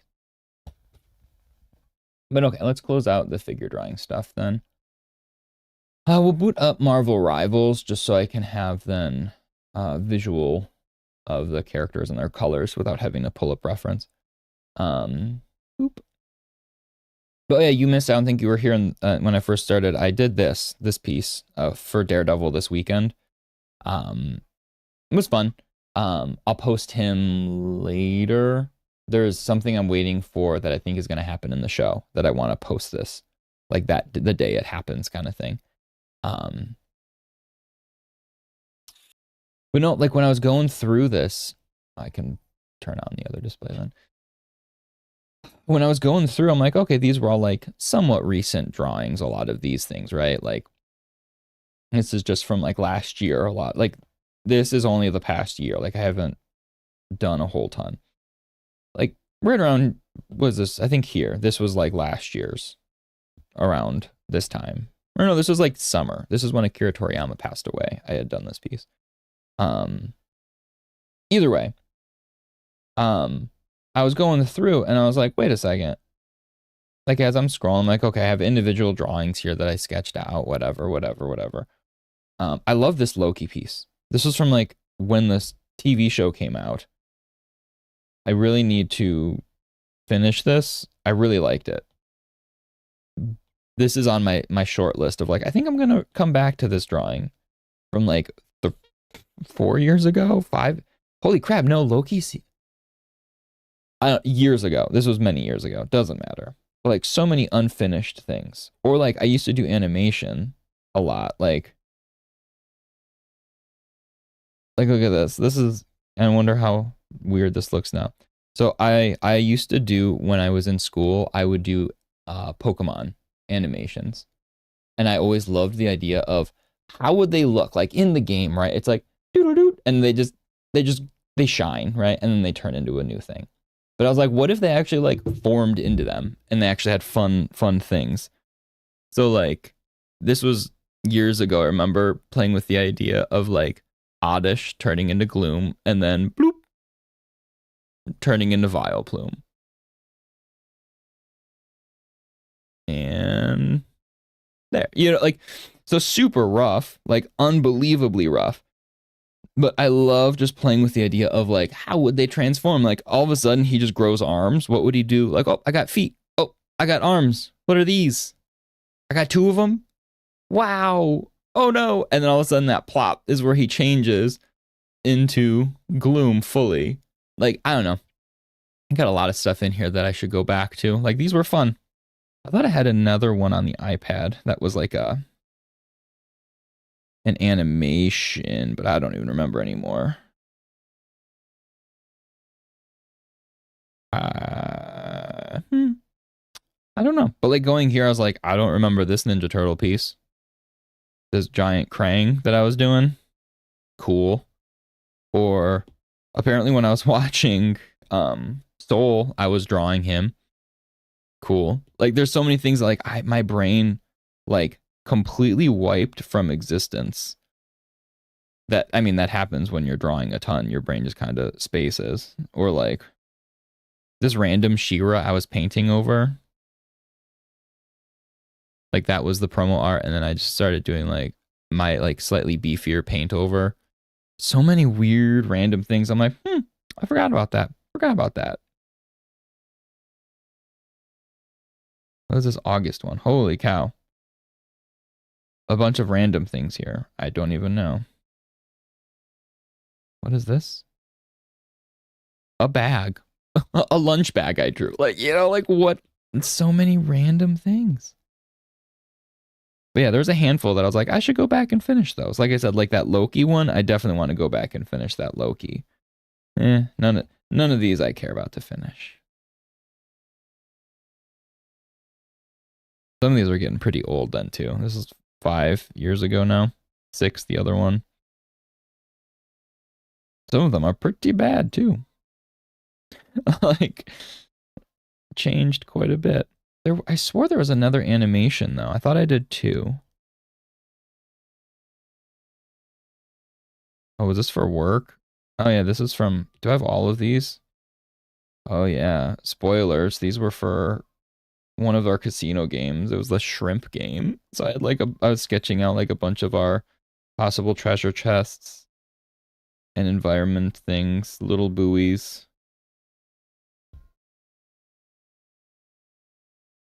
I need to get boats, Big Shrimpin'. I named that boat. Little Shrimpy. SSS Shrimpy. You know, some weird stuff. I need to get back at doing this kind of stuff actually, is like practice my non-character work. I feel like so much of my stuff is just characters now. Yeah, I swore there was another animation though that I did. I don't know. I can't find it.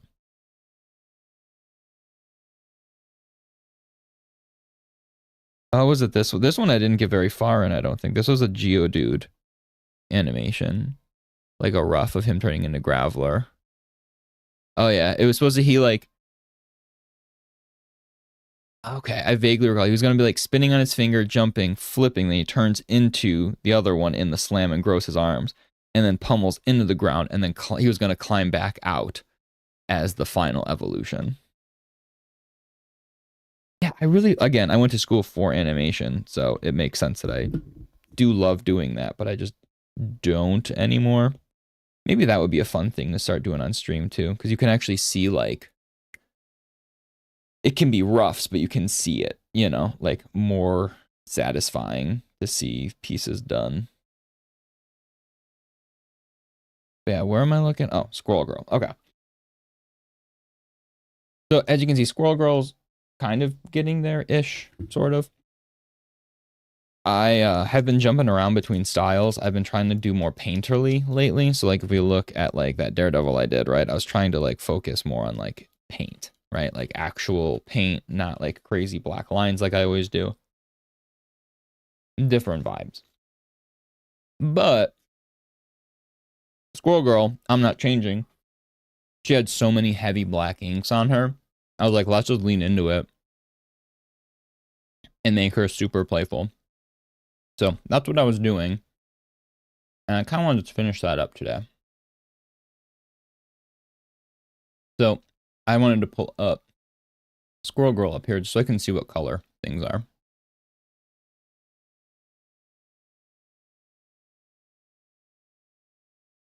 And I need to fix.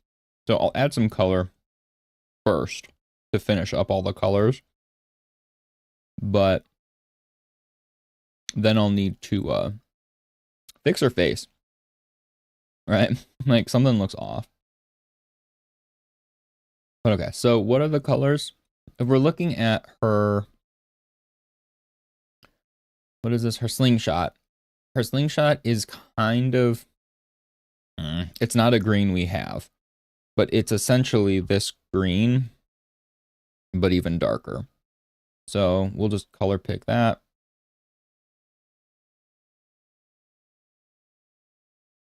Bring it a little more towards the green side of things. And a little darker.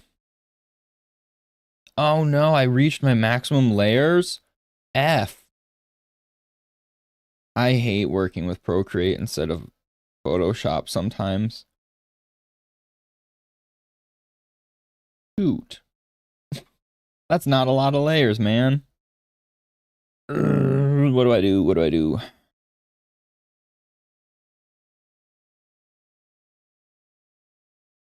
I don't even know what half of these. What is this?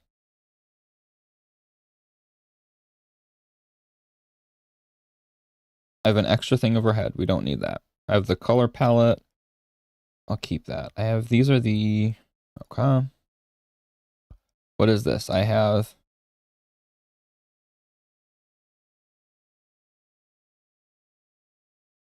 oh, the sketch and then the heavy inks on top of it. Let's get rid of the sketch then, right? I'm fine with that. Goodbye. And what else can we either delete or combine that we don't need? Oh, here's like an actual reference picture I pulled up. We can delete that. Oops. Unlock, delete. We've got the original sketch, right? Underneath there somewhere.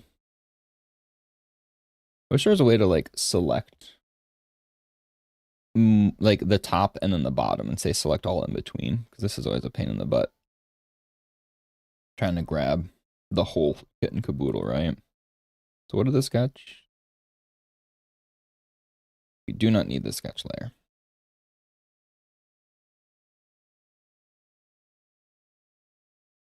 Okay, so that gives at least a couple layers. I'll just combine everything in one then.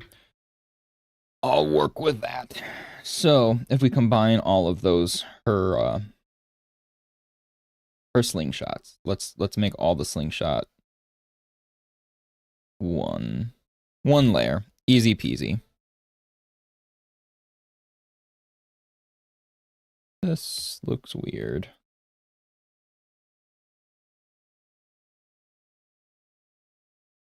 Oh, it's because I've got all my gradients on top and stuff that's altering the colors. I always forget to turn those off when I'm going to repaint things. So if we take the green, the actual green, then we want it darker and a little more green. Cool. Yeah, oh no. That was weird. The iPad just completely froze. It did that the other day. It's this file for some reason of Squirrel Girl. It just doesn't like it. It like hard froze on me yesterday and then died. Like just straight up died. The iPad died. I had to restart stuff. I was like, cool. That's fun. Like I've said before, my iPad's it's been around the block a few times at this point. It's seen some stuff, but that's okay. The squirrel charm is, let's just like make it like a still the same pink, but like more off color a little bit.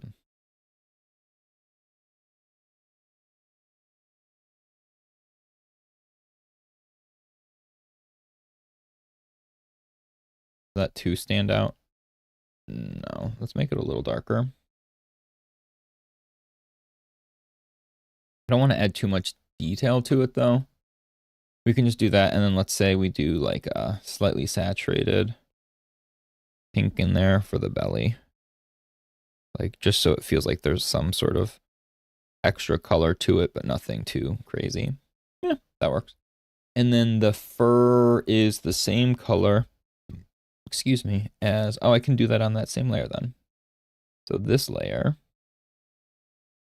has the browns for the fur. It's the same color, it looks like. And then I'm not quite sure. The wood is a different color, but I don't know if it's worth changing. We talked about that before, where it's like, do I gain anything from changing it, or should it just stay the same color as her jacket then for visual clarity's sake, just kind of keep it the same. We'll see. I'll keep it the same for now and see if I like it. Go back to R. So her brown, actually it's more this color, right? Let's just keep that exact color for the slingshot. The sling of the slingshot, I don't know. Slingshot terminology. I don't know what the rubber band piece is. Sling makes sense. It's the sling.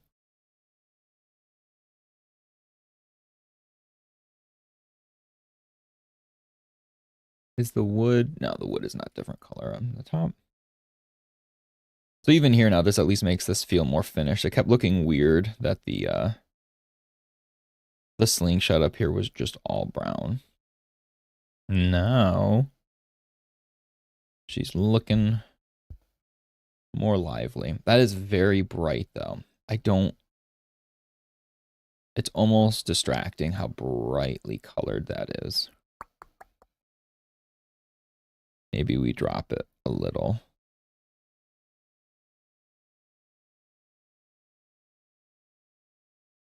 What do you think? I wonder if we make it a little more greenish.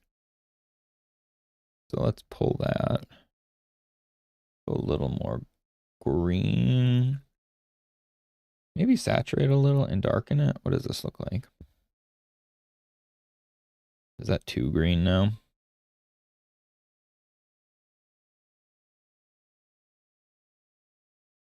No, I like it. It was getting too competing with the other colors in the piece. I didn't like it.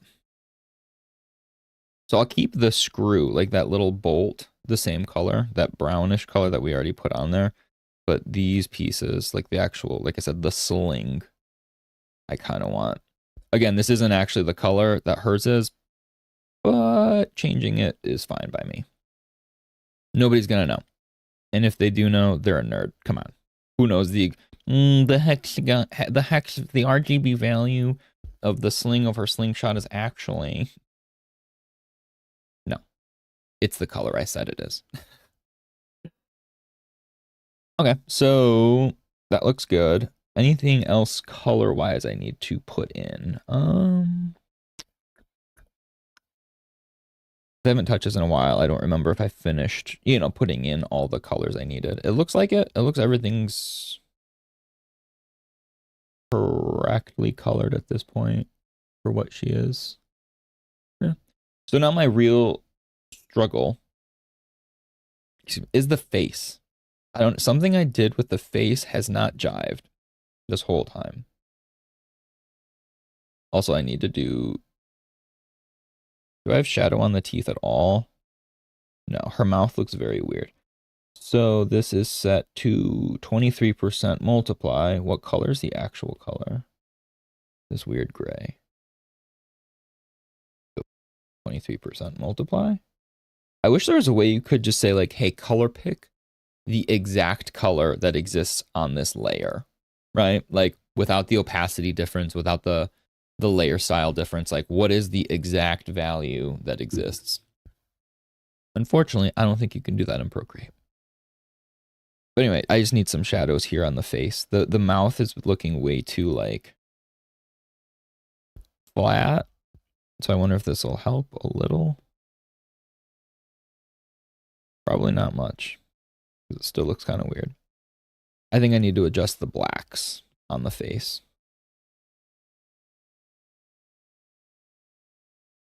Both give it more and less at the same time, maybe. Because it doesn't feel rounded. Her like this part feels very flat for some reason. And I'm not quite sure what the culprit is. So once we put these gradients back on, I love doing that. Like when you already make a gradient set and you're like, oh, like having it off looks fine, right? You don't think anything of it. But then once you go like, that's super flat, and then boop, boop, boop. Oh. It makes it just feel a little more alive. Oh, gradients and soft coloring.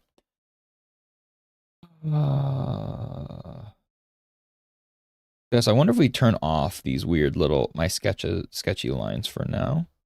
Just to see. Also, what am I looking at? When I'm talking about, I don't know what layers do.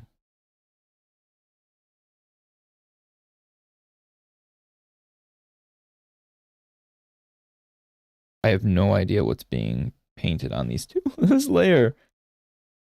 I can't. Can anybody see it? I sure don't. I hate though when I see a layer, I'm like, I guess I can just delete it though. And then later I'm like, crap, it was there because of blank. But I genuinely, it shows like two tiny little dots somewhere on the preview. I'm slamming it on and off. If anybody can see a difference, I would love to know.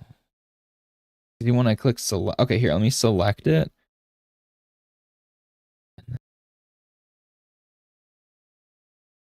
Oh my gosh, it's literally these tiny little highlights on the eye that I put. I made that its own layer. Oh my god. Because it goes over the black lines, that's why. Okay. Stupid. Let's merge those. Then maybe, I don't know. Okay. Let's go back to this line. Let's figure out what's wrong with her face. don't know. So to make it feel more round, what can we do? I feel like this part here, like her chest, feels really flat. And I wonder if that's part of it. Like this guy here feels super duper flat. So I wonder if we break some of these like these flats and turn them into curves. Or at least not even curves, but just break the angle a little bit. I feel like it's so flat looking. Sometimes I get a little heavy-handed when I just start smacking the inks in. I know. I know I do that. Not always the best. I wonder if it's her neck. That feels weird to me too. Like it's a combination of factors, I feel like, that just are throwing this off. What if we give like... That's way too thick, but I'm okay where my head is at with that. The idea of like giving the sternocleidomastoid a little bit of like visual attention. Because already that space feels better. The boob feels weird. It feels like really black.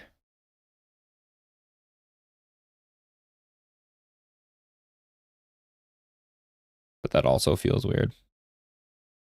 We give like a little bit of...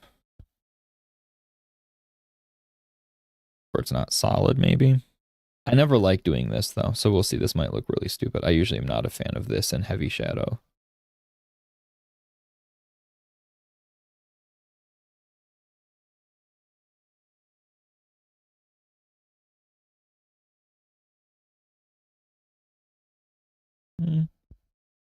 Don't hate it. Don't love it.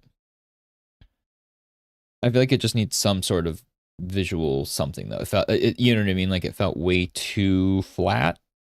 When I'm doing all of these blacks, it just seems way too heavy then. So I need to like kind of roll back my intensity a smidge and give it a little bit more like random shapes just to feel, oops, better. I don't know. I don't know what I'm doing here. I'm just faking it till it looks cool. Spoiler, I have no clue what I'm doing, ever.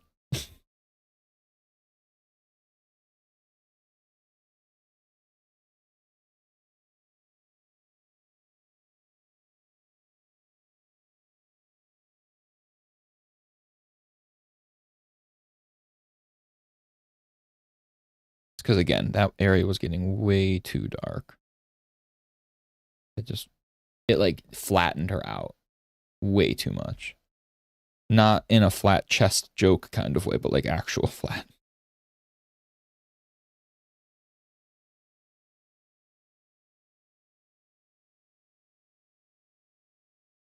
Okay, I like this more now. Her face still feels a little flat, but at least the surrounding spots are reading a little better to me.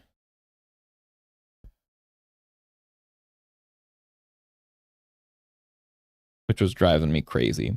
Like when I stopped drawing this, part of it was because I hated how her face and her neck looked. So I'm glad we can kind of fix that now to an extent. Still adding heavy blacks in here, that's fine, like for this area. Maybe I do the opposite though here where I actually pull in a smidge too. To break that that hard edge quite a bit. Yeah, I like that. I like doing that with the fur where it kind of goes both ways, right? Like it's black, heavy black, but then like here, if we cut it in a little bit, it makes it feel more playful.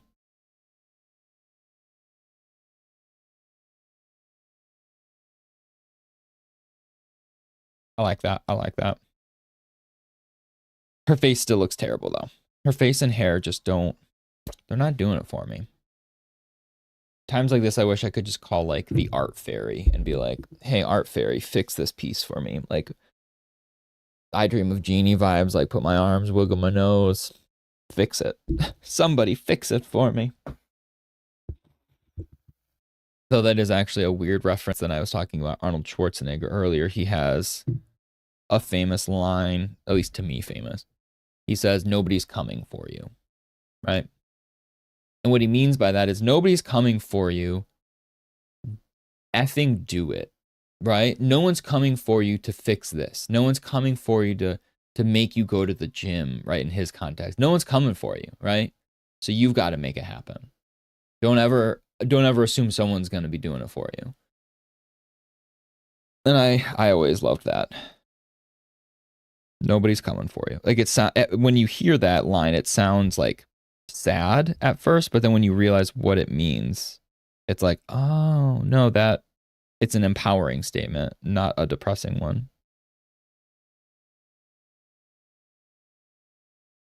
Oh, I forgot there is one more bit of color that I needed to fix, but I'll do that after once we figure out her face, right? My mom used to say that like to my sister and stuff when she'd be like scowling, fix your face, right? My girlfriend has heard that, fix your face, right? You look real angry. You look real something right now. Fix your face. And that's kind of what I need to do here. I need to fix her face. I don't know why her face is the way it is right now. And I don't know how to fix it, which is always the worst. I don't know if we add more shadow, actually. Maybe that would help. Because there's not enough shadow by her eyes. Maybe it's nothing to do with the blacks, yeah. Maybe it, like these inks, maybe it's not the inks problem.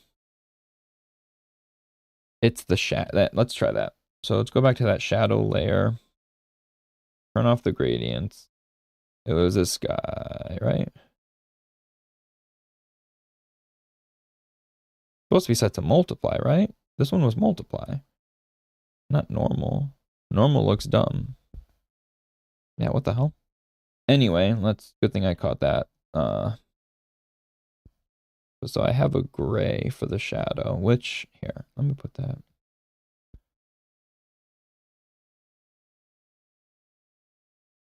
This is the shadow. So I can just color pick it more easily later, so I don't have to keep doing this. So we said, what is it, 23%? We had it set to on multiply. Cool. Now we can see if we can maybe fix her face. Fix your face. It's too much highlight here. Is this not the right color though? Because this is definitely not. Shoot. F. What happened? What did we do wrong, guys?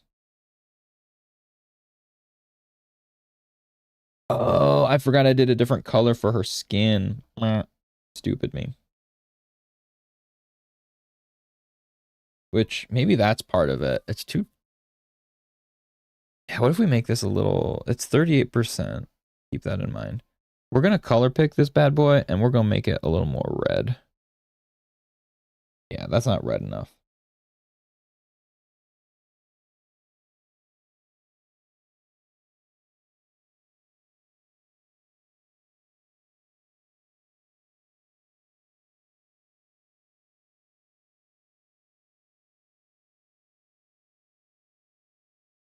Just covering the whole thing, kind of, just to kind of slap it on. Alpha locked it, so it's only applying there. And then if we drop the opacity, cool, turn off the alpha lock so we can actually paint on her face again. And now it's this spot here. It's the brow that's throwing me off. It feels like this whole side of her face is too well lit. So I kind of want to like darken it and then sculpt back in where the highlights would be instead. There's not enough shadow on her face as of right now, or there wasn't. So now we put some more in. She definitely feels rounded out a little more in a good way. Excuse me.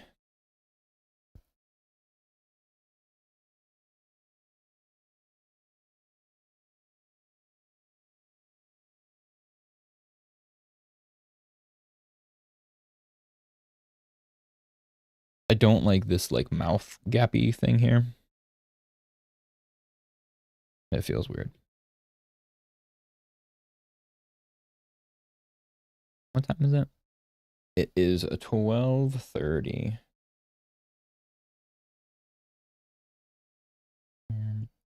think that means, what is it, 12:30? I'm gonna grab water. It's just right here. You know me. It's just literally right next to me, just swapping my squirrel mug. Squirrel. For my cup of water. Ugh.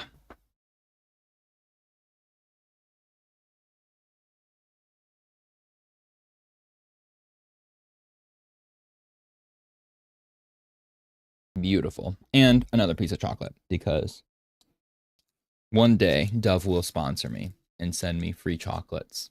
That's the goal. That's the life goal, right? Like, I think you've hit it then.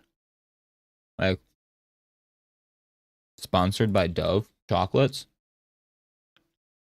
It's like, cool, I'm done. I've done it. I've lived my best life. I get chocolate for free. For free? Okay. So, after blopping in color for the shadow here on her face more, what we can do... Oh, there's no shadow on her hair. So that's the problem. I like half-assed did this piece and I forgot what I did and didn't do. So that'll do it. Like, I forgot I never did the hair with any sort of shadow. So now that we've got the face, let's think of where... So when we look at the way the light hits our face, right? Let's think of where would shadow... Shadow would probably actually be coming a little more.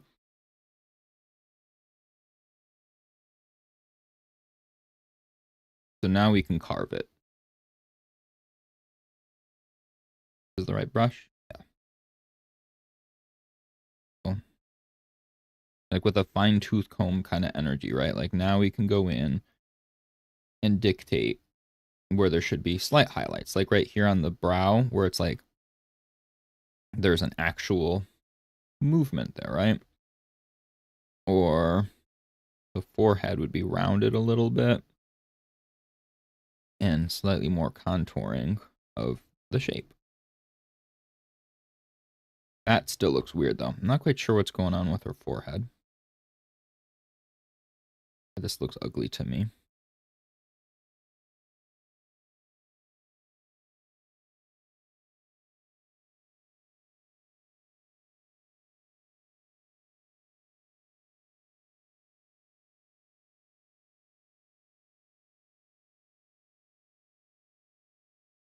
But like her underbrow ridge was way too dark. Before it was way too light. Now it's way too dark. So there is a... hopefully a middle ground we can find between the two.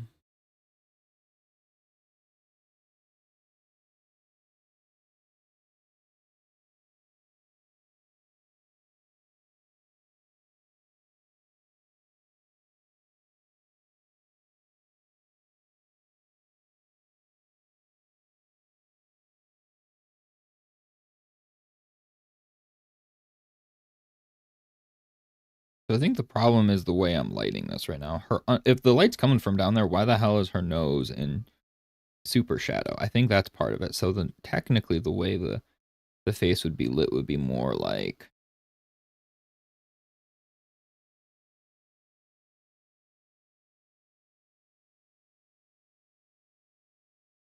this.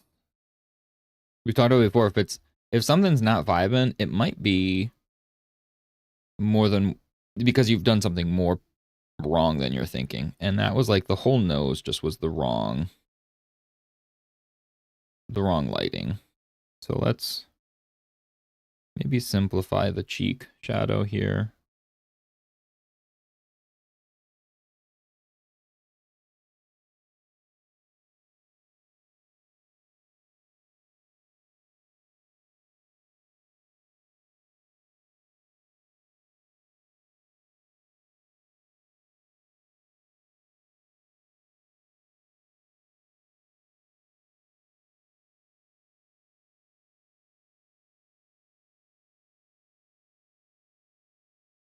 I'm still not vibing. I don't know why. Her face is just giving me grief. Probably just because I drew it bad. But I'm not like I said, sometimes it's a lost cause. Like it's the face. I think the face is just throwing me off. I didn't do the face the way I wanted it, but right now, I'm just trying to fix with what I've got then. I'm not reinventing the wheel with this one. Not doing a whole new face. Do not care enough.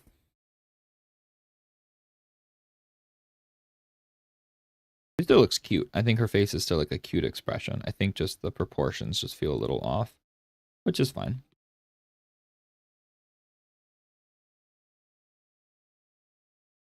Like her big ass mouth. Like her mouth is huge.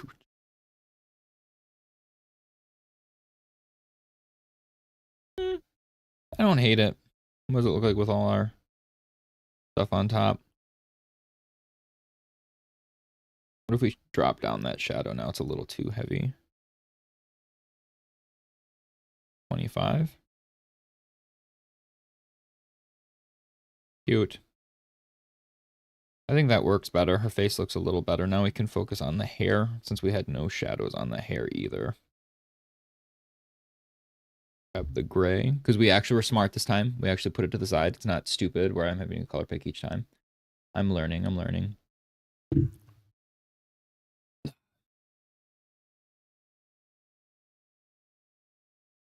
And it's weird because the hair normally wouldn't have as much shadow as it would highlight, I feel like. But because we're doing like this nonsense here with the highlights, seems overkill. I don't know. Not sure what the move is with that.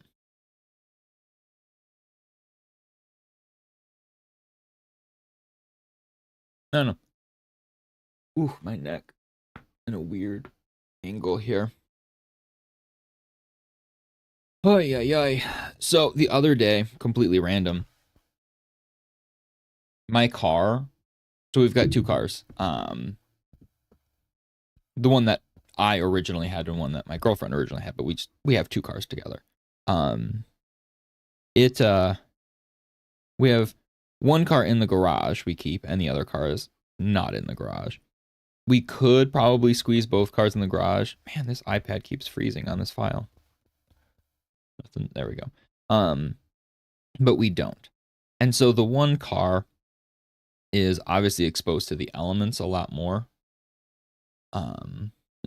And so it's been getting real dirty this winter, right? It's been looking nasty. But for those that know, in the Midwest, it's kind of hard to wash your car in the winter because like it's frozen. Everything's frozen. I don't like using car washes even when they are open just because I'm worried that like it's literal ice, man. Like what is it supposed to do? But anyway, the other day we got in the car, the one in the driveway, and I went, these look like, is that leaf? Are those leaves or is that poop? I couldn't tell. Could not tell if it was leaves or poop. Spoiler alert, it was poop. And so I went to go use the windshield wipers, and that poop was caked. Like it's part of the car now. Like it was just on the windshield, so dead stuck. And they were like these blobs. That's why they look like leaves, because they were like these weird oblong circles.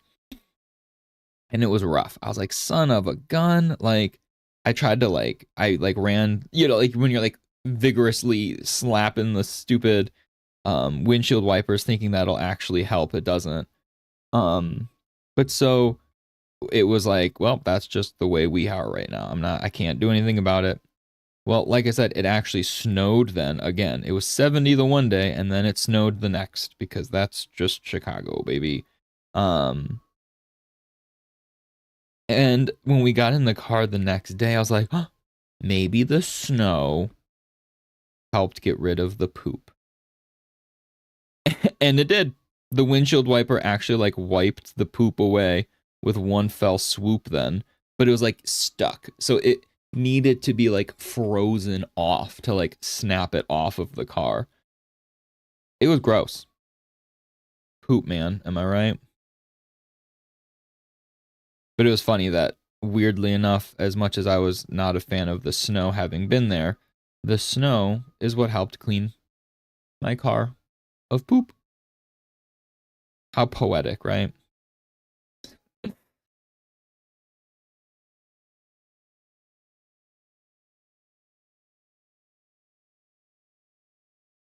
I don't know if highlights are going to be feel like highlights might be overkill then when it comes to the hair. I worry it would be like way too much going on.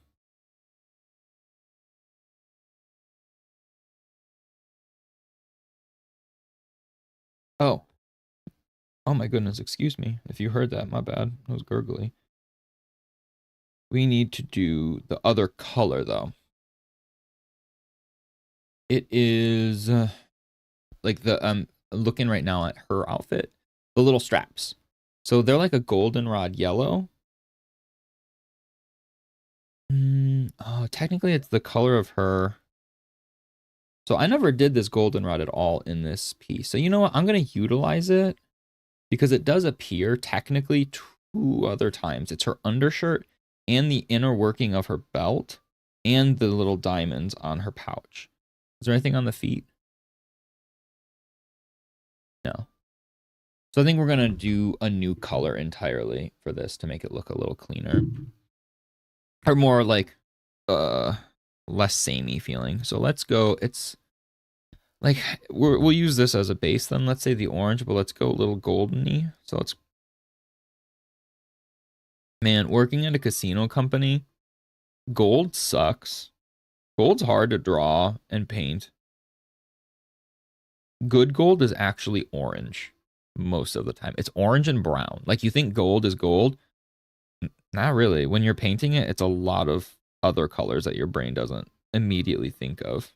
But like if you look at a big hunk of actual gold, the way it refracts light and stuff, it is definitely browns and oranges heavily. Fun casino fact of the day.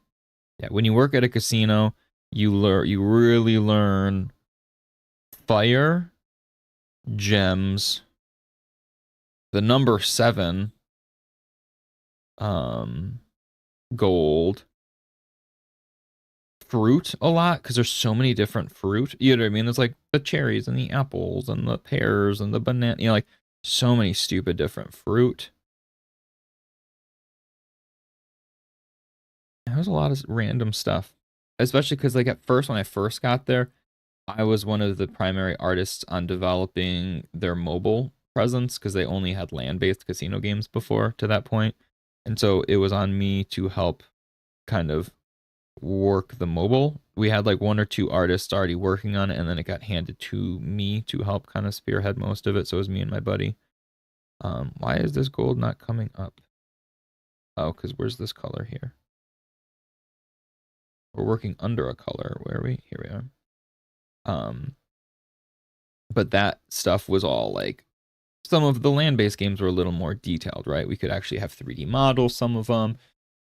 We have more like legit animation and stuff, whereas the mobile ones were very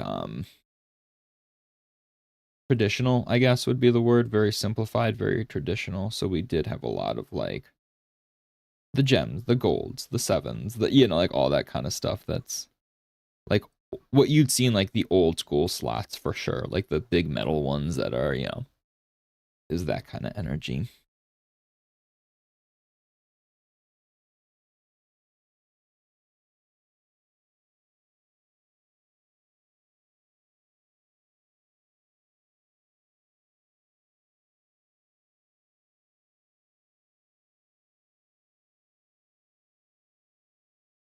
Hopefully this little pop of this orangey gold, yellowy gold, whatever we want to call it, it looks good.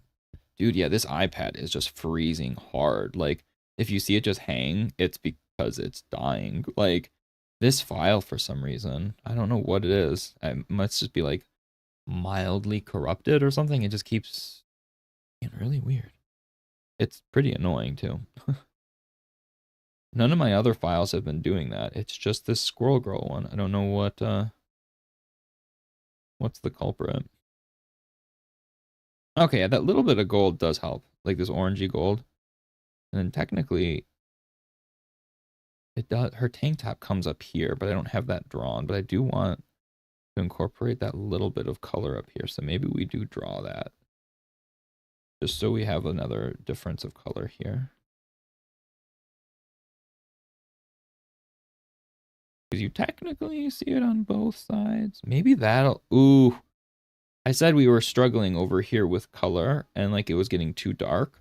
So I wonder if that actually is going to help remedy that too.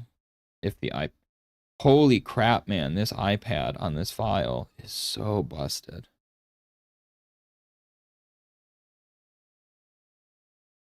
It is just going so slow and freezing left and right. Ugh. It is not fun.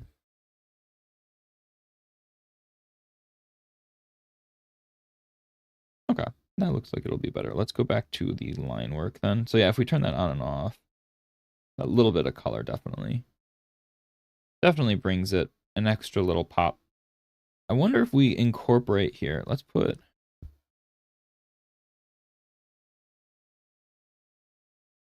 So I'll have to erase the color that's there because this is obviously improperly layered. But just as like a little nod to the color, I like to do that sometimes just to slap a color on somewhere that it might not belong. Just because it makes it look more cohesive. So it is this. Nope. Is this? Nope. It is.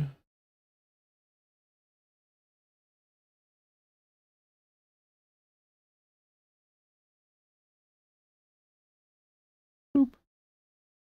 Just so that little bit of orangey color now is is not just in that spot. There's a little smidge of it elsewhere. Yeah, I like that. Quite good. So let's go back to, so those colors look good. Now we needed to put an ink, a little sketch, right, of black, but it's not actual black, by the way. I didn't like that it was pure black this time, so I made it, it's just like a slight gray. I feel like I always do heavy black and then it looks really too intense. And so I said, fine, let's make it a little bit softer of a color for once.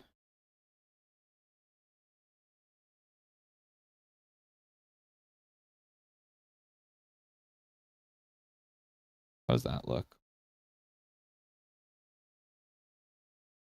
Okay. Doesn't light the world on fire, but definitely helps give a little bit of variety up there. I think so.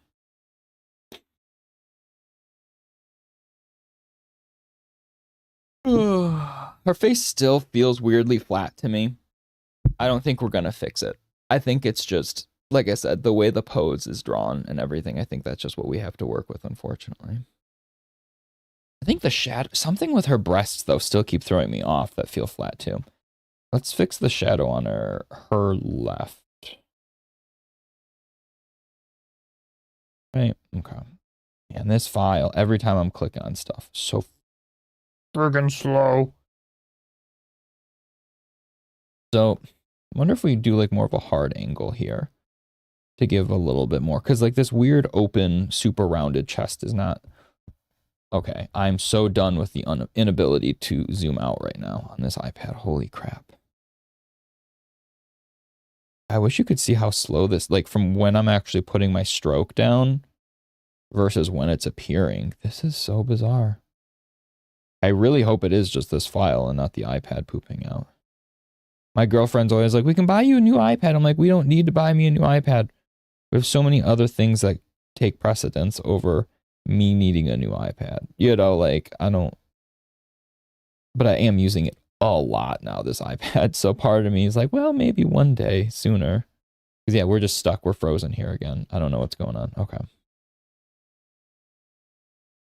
Is there a way to, like, clear a cache, I wonder?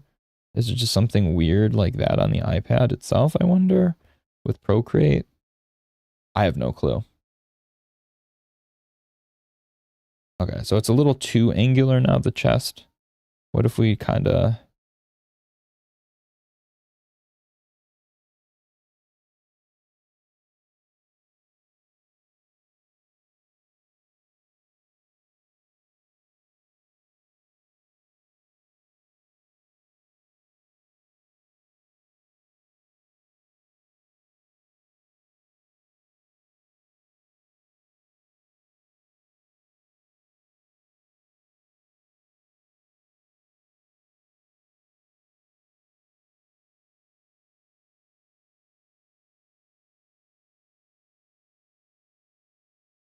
I think actually, I think I realized part of the problem here.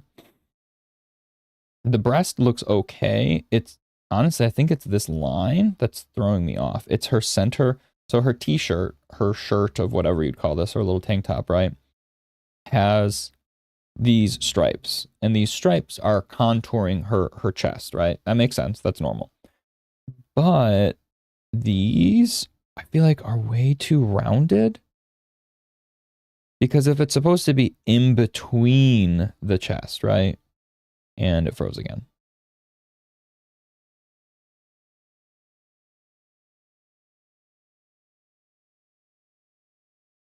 Oh my god, this is so undo. Okay.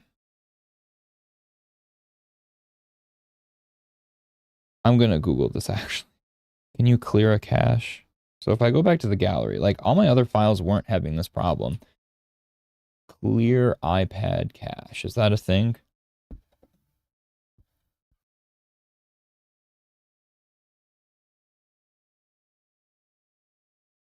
Clear iPad cache for Procreate. To clear Procreate's cache and potentially improve performance and free up storage, you can clear the iPad Safari cache, which Procreate uses for some features, or delete old Procreate artwork and brushes.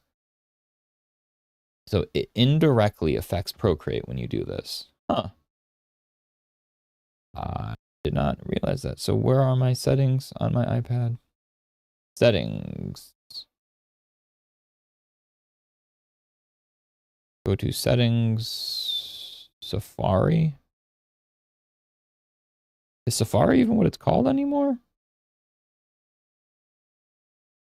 Man, I don't know what I'm looking at. Should be in general, right? Maybe not.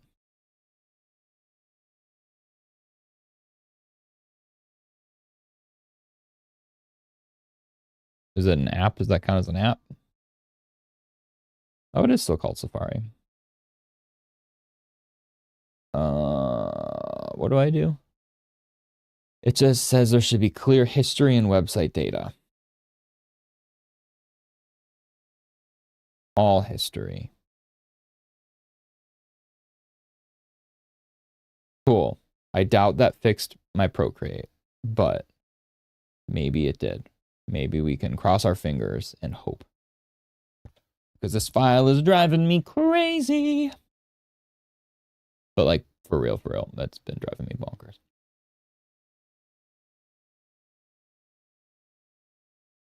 Here, I'm going to be, actually, I'll be like, give me 1 minute and I'll be right back. Maybe 2, maybe 1. Time me.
How fast was I?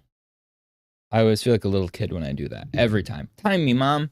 I'm gonna run to the mailbox and back. How quick was I? How quick was I? As if like there's any like standardization of that time, like any point of reference. Like, ah, good. I was 20 seconds. Nice. Like, what does that even mean? I don't know. As a little kid though, your brain is always like, cool, fast. There's some obsession with it. But so since I'm back, I've got my little snack bar.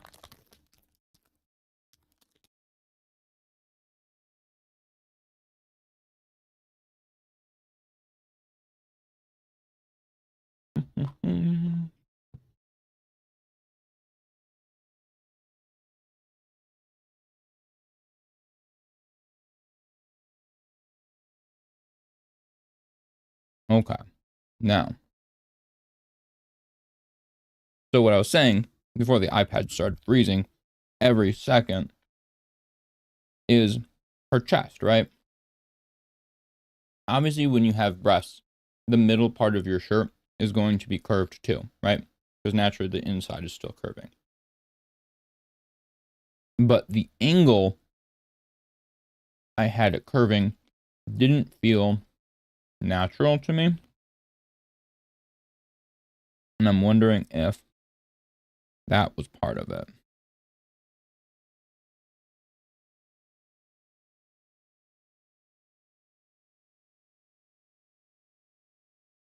So that looks stupid.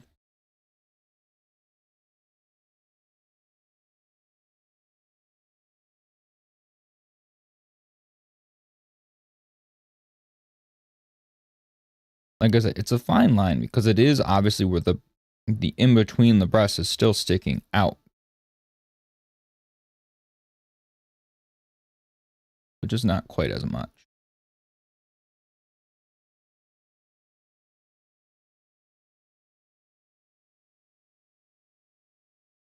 Because the contour of like inner lines we've talked about before, that's what sells the shape and the movement in space a lot more than a lot of things. What if we give some like wrinkles here then? Will that help? Kind of, actually. I feel like it was getting too flat.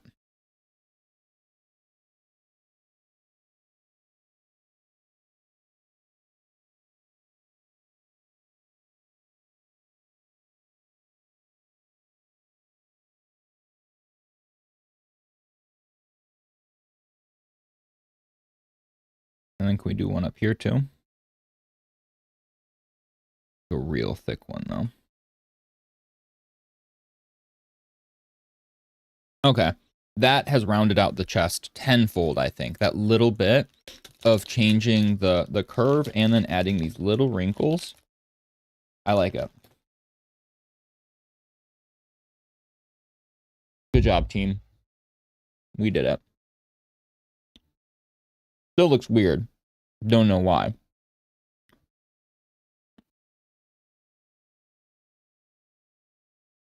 But it's better. I'm gonna give a little more shadow.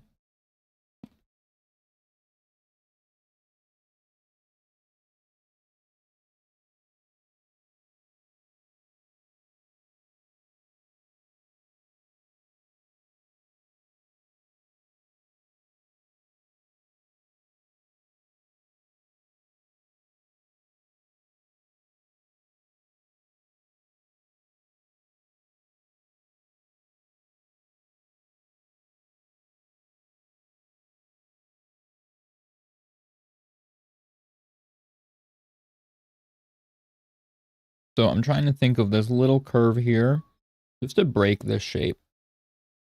So if we think of the way the chest is curving down, right? There'd be a little bit of shadow here, possibly. Again, if we're just working with extreme shadows. Just to kind of help that shape. It's been feeling, this whole area, like I said, has been too flattened. And so adding these slight curves and the like really do help it.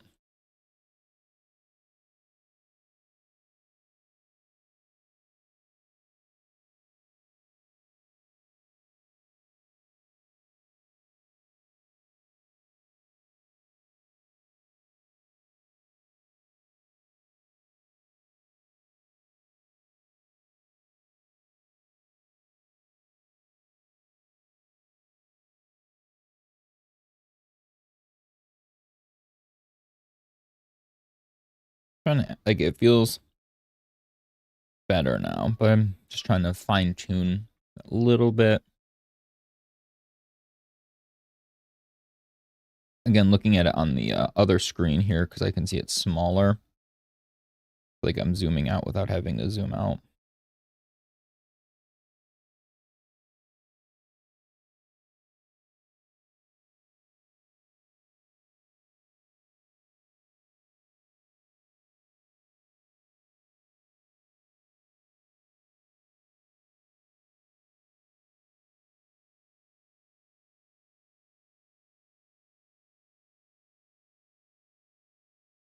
feeling very like, oops, samey right now. I need to thin it. And what if I add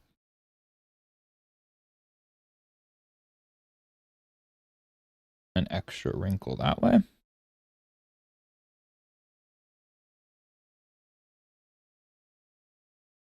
Still feel like her face is throwing me off.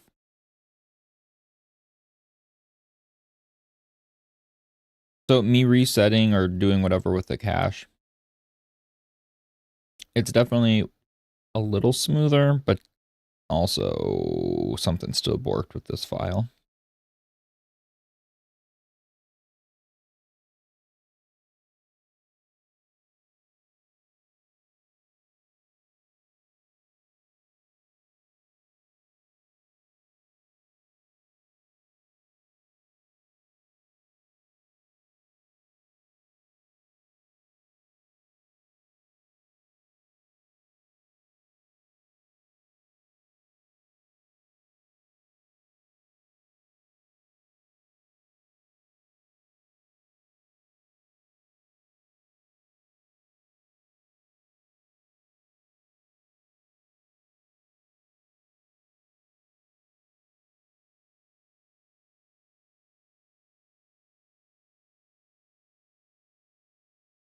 Thought maybe like giving a little bit of color to where the mouth hole is, but that doesn't look much better. Eh. I think she's looking fine though. Overall. Definitely the chest and that whole region looks a lot better now than it did, for sure.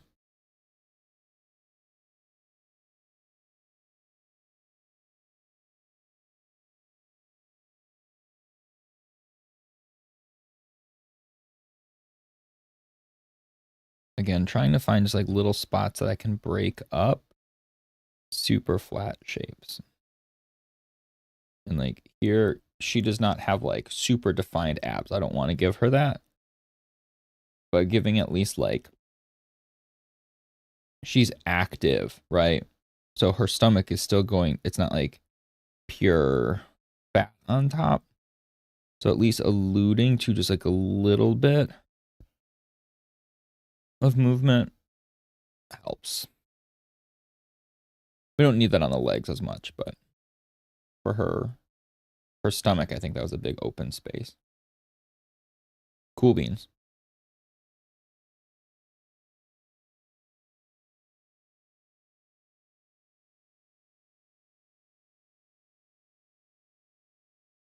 Okay. Now to be sketchy again. Okay. Let us begin. Everything else looks like now I'm like nervous. I'm like, did I not add shadow to certain things again? What did I not do? I didn't add too much shadow to the jacket here. I kind of want just like a little bit.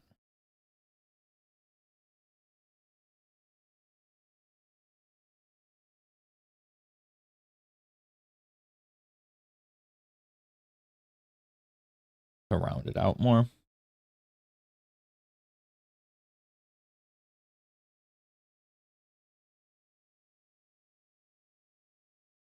Again, keeping this one unbelievably sketchy and loose. Oh. Now let's go back to, oh, I don't remember where I put things. I think I did the outline. Okay, the outline's very bottom. So the background's going to need to change, but for now, I just want to, was this a liner brush probably? Yeah, it looks like it. So again, this is very sketchy, very loose. I think this was pure white, so I just want to make sure it is. Purposefully not like fully contouring the shape, right?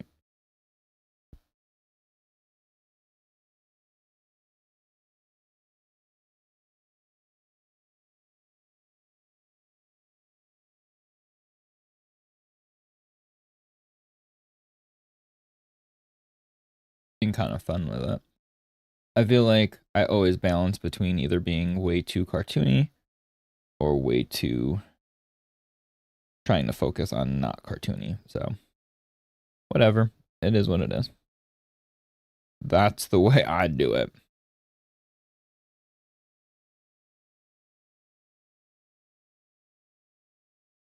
Okay, and now these the Squiggle lines, right? So are they super necessary? Nope. Am I gonna keep them? I think so. So where? So the pink. So let's look. I have that set to the liner. I'm gonna grab this pink. Now the beauty of this is I did both lights are the same color. Okay, so that green is the same as this pink. Just one is normal and the other is set to divide. So knowing that, what is this then? Oh, then I needed a green for the outside though, because the divide obviously doesn't look the same. So the pink here, we just, oh, F. That's big.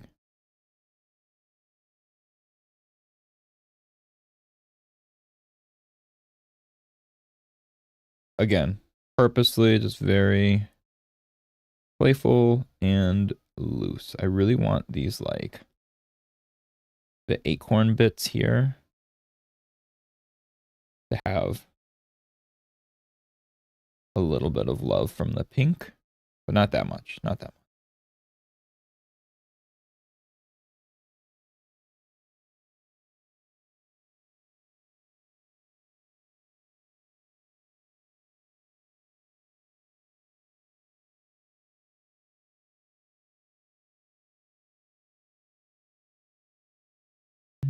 It's a fine line being whenever you see like, oh look, it's so sketchy and all these crazy lines, like yes and no. Like it's yes, they're playful, crazy lines, but also they're thought out.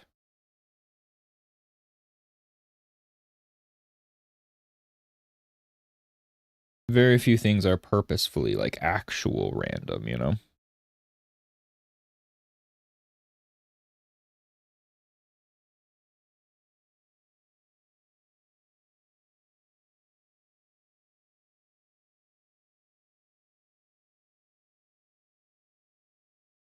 Cute. Now let's look at the green.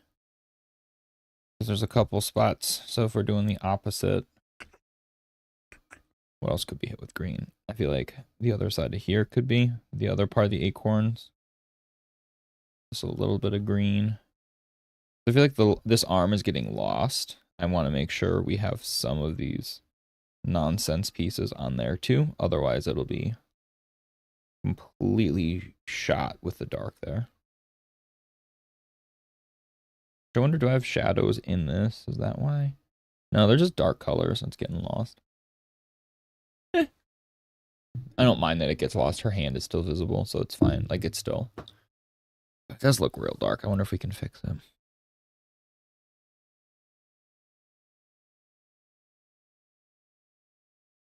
Yeah, just slamming in some of these colors willy-nilly in a way.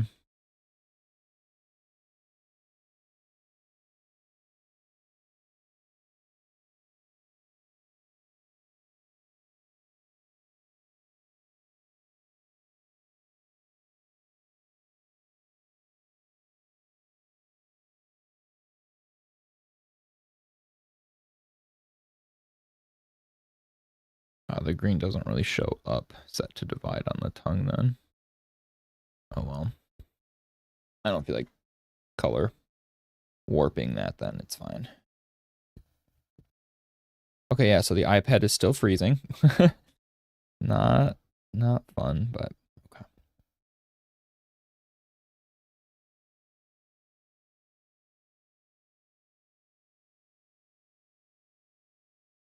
We can turn off the palette.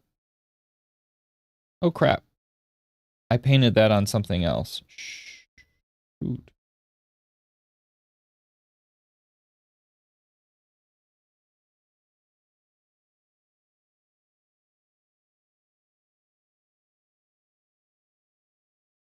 Oh, I painted it on the actual line layer. Whoopsies.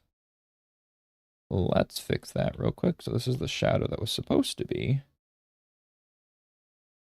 up here. Again, just so I have the color if I needed to pull from it. But now let's erase it on here. That was dumb. I don't know how that slipped in. I didn't catch that.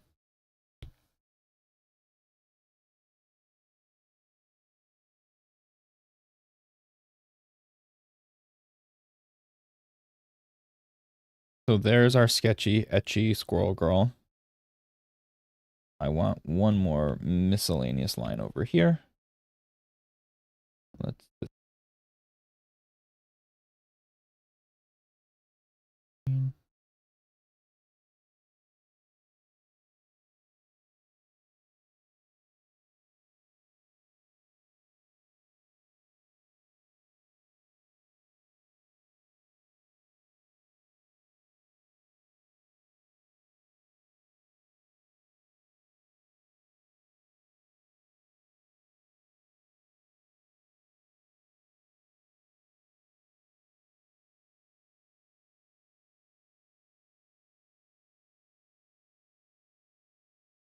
Okay.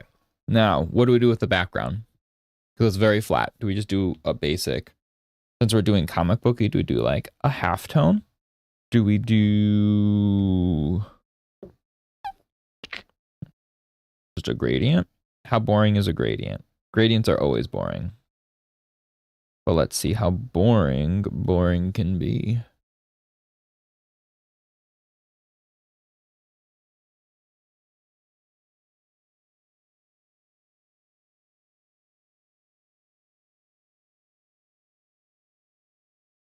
And then let's blur it.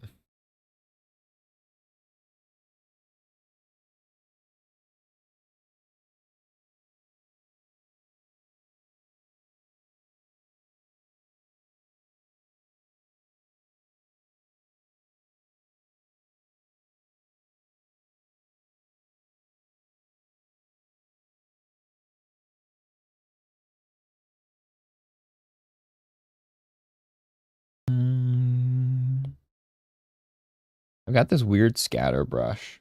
Wonder if we... This is probably gonna look stupid. Don't mind me. I'm for shits and giggles.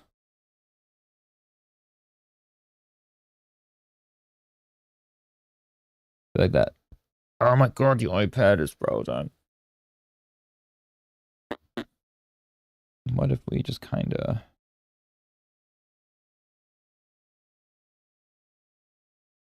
Like a hint of it, not fully that.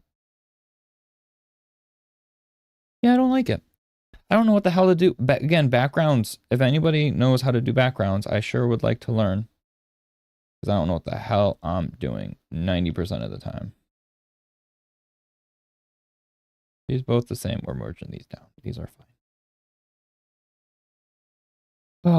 Because I don't know what I'm doing.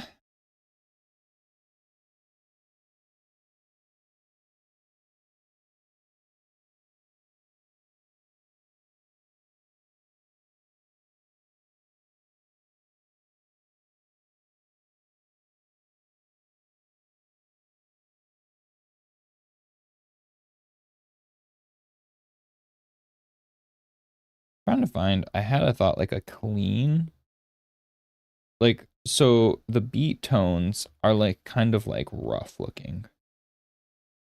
Is it the litho tones I have that are cleaner?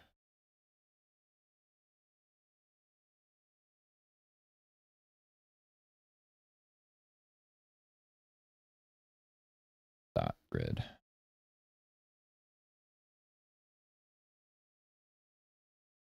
Again, if she's like super graphic, having like some sort of grid, not this exactly, but like I feel like that might.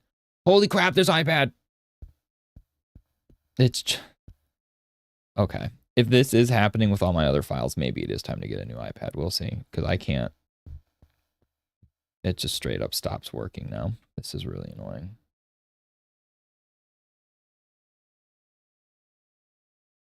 What if instead of having a whole layer of it, what if we...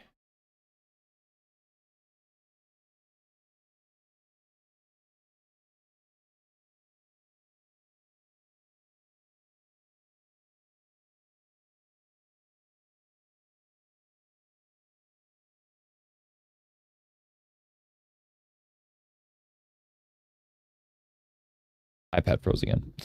Don't mind me, just sitting here with a frozen ass iPad left and right now. Yikes.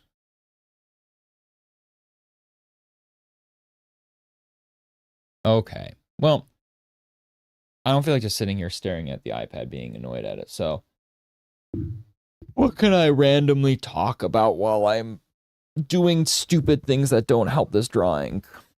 Let's think of what happened this past week.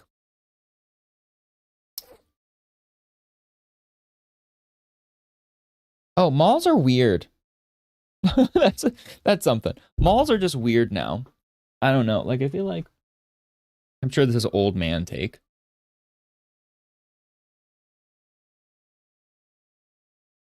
But like, we go to the mall not that often anymore, right? We've got a couple. We have like one, like a lot of malls around here are like fashion malls now, right? They're like really pricey, a lot of money, not my vibe, right? And not my girlfriend's vibe either. Neither of us, like, she has a ton of clothes and she looks adorable in everything, but she doesn't spend a lot on it, right? Like, she's very good at finding deals, finding things that are maybe not the most expensive, but they look really good for what they are. However, malls though are weird in that, like, I feel like so many stores now, like, it's weird because when I grew up, we had stores that were like staples, right? They existed and they have existed for a long time. But now a lot of them are like just straight up gone, like gone. And I don't know how to feel about it. Like, there's like stores where I'm like, wait, it's like, where did that one go? Where did this one go? They're just gone. They're like wiped from existence. And it's kind of sad seeing all of these things just kind of fall apart. Like, because retail as we know it is kind of dying. I'm sure most people understand and realize that. But it's weird that, like, even stores that do exist still, like going to GameStop or something, like, what the hell, the shell of a store of what that used to be. You know, it just looks like there's nothing of value there. Nobody's even like, it used to be bumping. Now it's kind of a mess. Like, I don't know. And then, like, it's sad because my brain's like, these stores are so overpriced. You could get this online. I'm like, well, that's part of the problem. like, like going into like FYE or something like that. Like, that's a store that still exists that I kind of like the stuff they have, but like, I'm not spending something that's $20 online. I'm not spending 45 in the store. Like, it's weird. It's like a self-fulfilling problem then, in that, like, hey, I don't like the fact that malls are lame, but malls are lame because online is so much more prevalent. But then online is clearly a better deal, and so I'd rather just get it online. Right? Like, how do you solve that? I'm also broke, so I'm not about to just be like, yes, I can, vote with my wallet in terms of that. Like, nah, I'd rather not. I don't know. All I know is every time we go to the mall now, it just doesn't. And yes, there's something to be said about going to the mall as a kid that had like a special energy, right? Like, growing up in the 90s, for me, the mall was like, ooh, we get to go to the mall. There's something fun, you know? Where now it's like, half the stores are closed, everything's pricey. We go and try and find good deals then, if anything.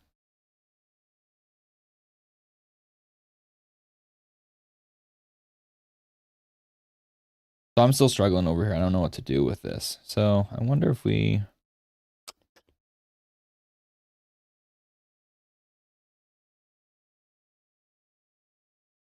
just kind of want to see if maybe more of these, like, if I'm doing these squiggles, right? Does it look stupid with more of the black ones too?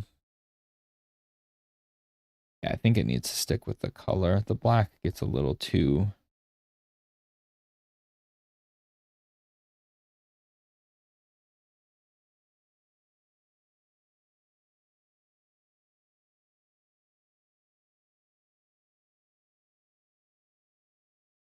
What if we look up here, since I'm doing that energy, we look up Spider-Punk?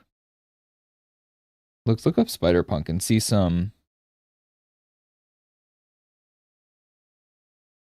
Like, what did they... What kind of energy there? For, like, illustration, right? Like, what kind of stuff are we looking at? Because this is stupid. Google time. Spider-Punk.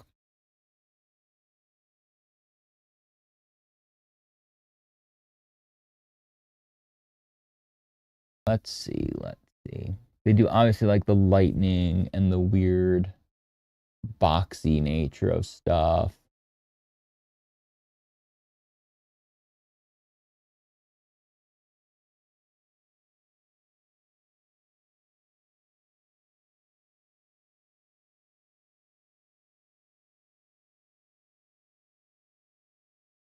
Halftones.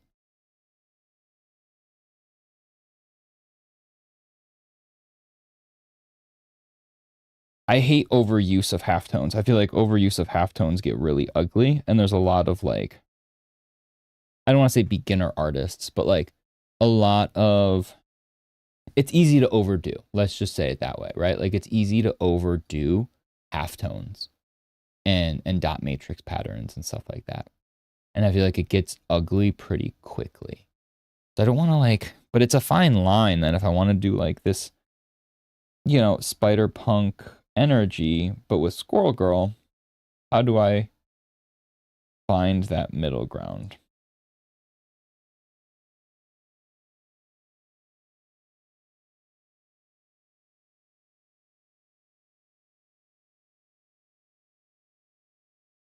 And the fact that I'm running out of layers is not helping my case either. Because I don't, normally I would just start throwing paint at the wall, right? But I don't have layers to do that. How many layers are on this file? Oops. How do I look at that again? Oh my gosh, you can see even this is taking forever. Canvas info? Yeah, it takes a while. Dimensions. Oh, it's a pretty big file. That's why I made these. This is the 11 by 17. So I have 32 layers and 32 are being used. Rough. So how do I combine these to make it... Let's look at the colors here. What are some I can combine? That are like... So what I like to do sometimes... Is this just the eyebrows? Is that literally... It doesn't do shit.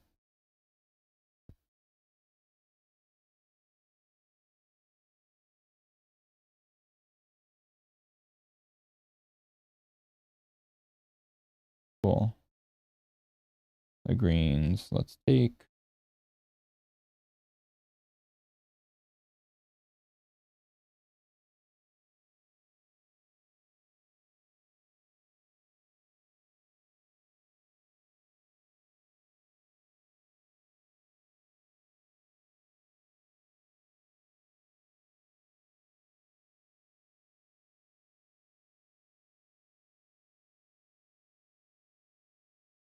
How does she look without any color then? Not bad, actually. It's playful. Okay, well, that gives me like a layer to work with here, right?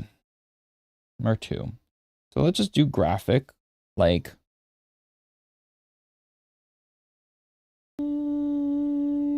let's see. Let's do like big, weird shapes. Again, I'm just exploring. When I have no clue what I want to do, I just kind of go at the wall with stuff. So what color would we do with this then, though? Because she's kind of a little bit of all colors, and I have pink and greens. So do we do a blue? Do we do like a... Since we've got this blue background, do we lean into that a little bit? And kind of just hit with like a...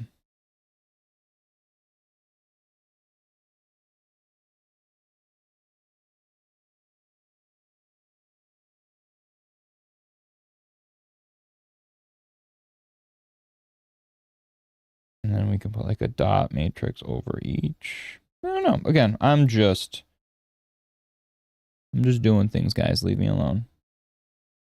You're not here because I know what I'm doing. You're here because you'd like to hope I know. Spoiler alert, like I said, I got no No clue what's going on up in my head.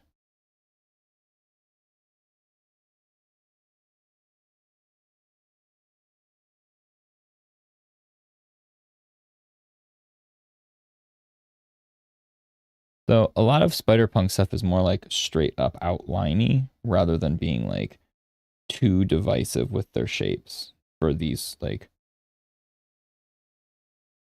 poppy comic-y moments, right? So let's simplify, okay?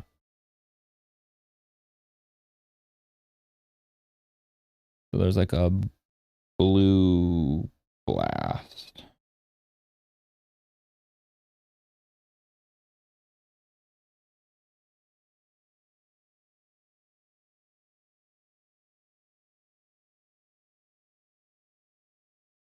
Don't mind the lo-fi right now that's apparently putting us to sleep if you're, you know, listening on Twitch.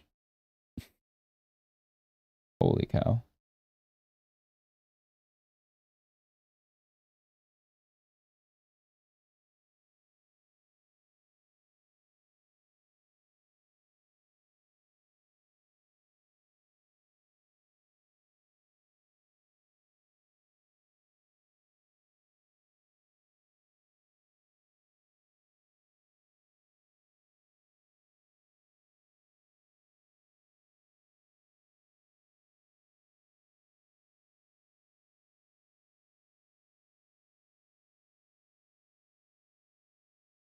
That said, we did get some cool stuff. My girlfriend loves going to, there's a store that is like, as an artist, I find it super pleasing. It's called Dry Goods. It's got like, it's a women's clothing store. And, it's one of the most satisfying stores because they set up, don't mind me, the iPad's just frozen again completely. They set up their clothing in color. So the store is actually completely organized by color, and like you walk in and it is so visually pleasing. Like it's warm feeling in there and it just looks so clean. Like she knows it's one of my favorite stores to go in with her. Like obviously I go in any store. I'm not like that person that really cares. I'll go wherever. Oh my god, this iPad. I've given up. But it's such a like a pleasant store to go into. So I'm always like, let's do it. I love me some dry goods. But they also have like really fun clearance. Like sometimes they've got like real good deals on clearance that she finds. And I love a good deal. Who doesn't, right? If you don't love a good deal, I question your sanity, right? Like, why would you want to spend more for a product that you don't have to, right? So I wonder actually, what if we do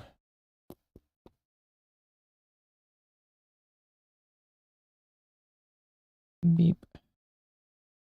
Again, don't mind me. Like I said, I'm just throwing crap out the wall. Maybe it looks good, maybe it doesn't. More often than not, spoiler alert, it does not. But that's how you learn.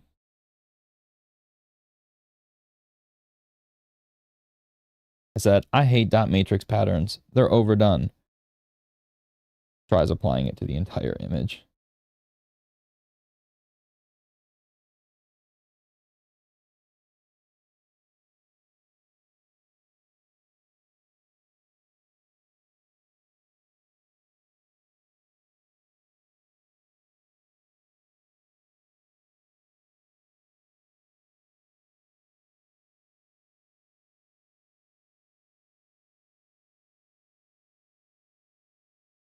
That looks dumb.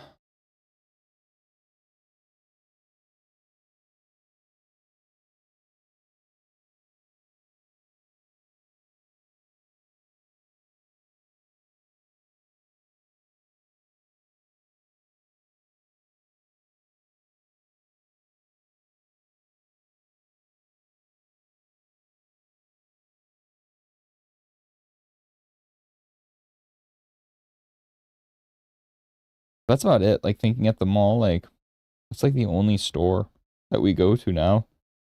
When we go to the mall, it's dry goods. Get some cute clothes for her. We used to go to GameStop, at least in malls, because it's like, hey, there's a GameStop. You know, like you just go to look at like toys and games and stuff, whatever. The collectibles more so, but that's kind of kaput now too. I do like going to look at bookstores, but there's few and far between. And again, unfortunately, the financial aspect of that usually comes into play too, where it's like, I hate it because I love bookstores and I do try and buy from bookstores every once in a blue moon. But like, I go to comic book stores. That's what I support are my comics, right? My local comic shop. But going to like Barnes and Noble or Books a Million and stuff, like, it's so hard to justify when it's like, yes, I can buy this book here, or I can buy it during a buy two, get one free on Target or Amazon, or even Barnes and Noble does some of them, but like with a better price online. Like there's so many other ways to purchase books that, yeah, again, like I said, I'm part of the problem. I acknowledge this.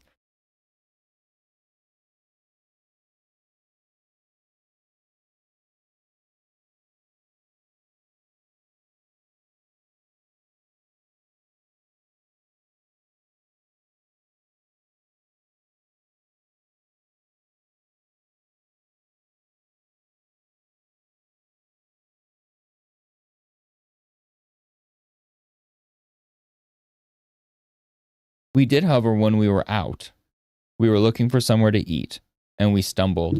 I was looking and there was a place called Pita Pit. So I went to a Pita Pit when I was in college and it went out of business. But I loved the food, but it was never enough food. It was like very minimal, unfortunately. I felt like I was always hungry. Could have just been the college kid vibe. But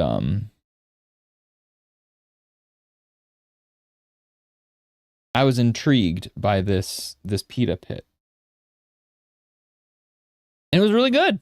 Like we it was like it looks like a quick servicey type thing, but it's actually like fully well cooked meals. Like I got a chicken shawarma plate and we got like one chicken shawarma, one chicken tawuk, I think. Both great. Like I really liked it. Super yummy. Pretty fresh too. Like it was fresh chicken, fresh everything. Like I'm a sucker for fresh stuff like that. 90% of what I eat is chicken, so giving me some nice clean chicken is always a win. It was just chicken, rice, veggies, all that kind of stuff, you know? So I'm still just trying every random thing that looks bad as I'm talking. So apologies for those looking at this and just thinking, wow, this kid needs to take a class on backgrounds. And guess what? You'd be right.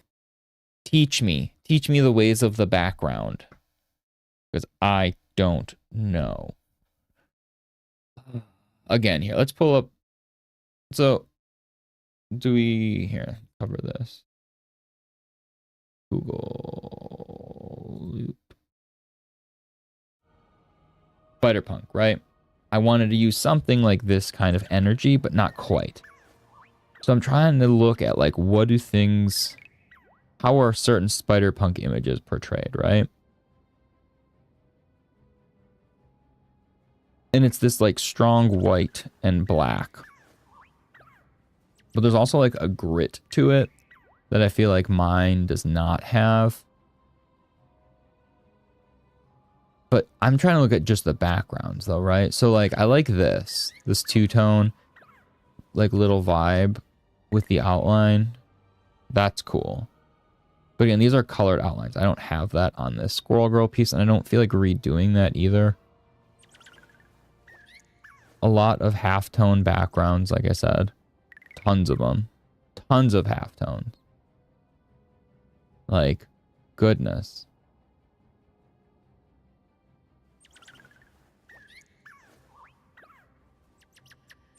Or like this. Like, this is just pure scribbliness on a wall that looks really good.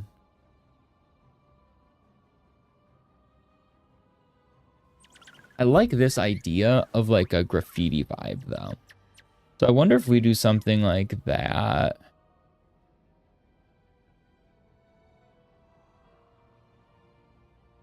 Like wear and tear on it maybe?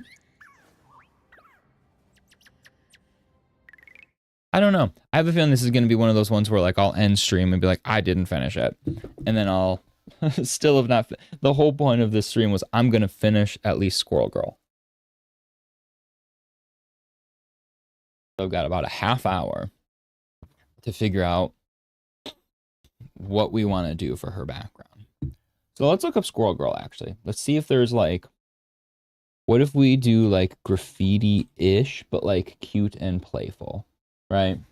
Like little squirrel images or acorns, right? I'm nervous. It's safe search is on. We're not going to get weird stuff for Squirrel Girl.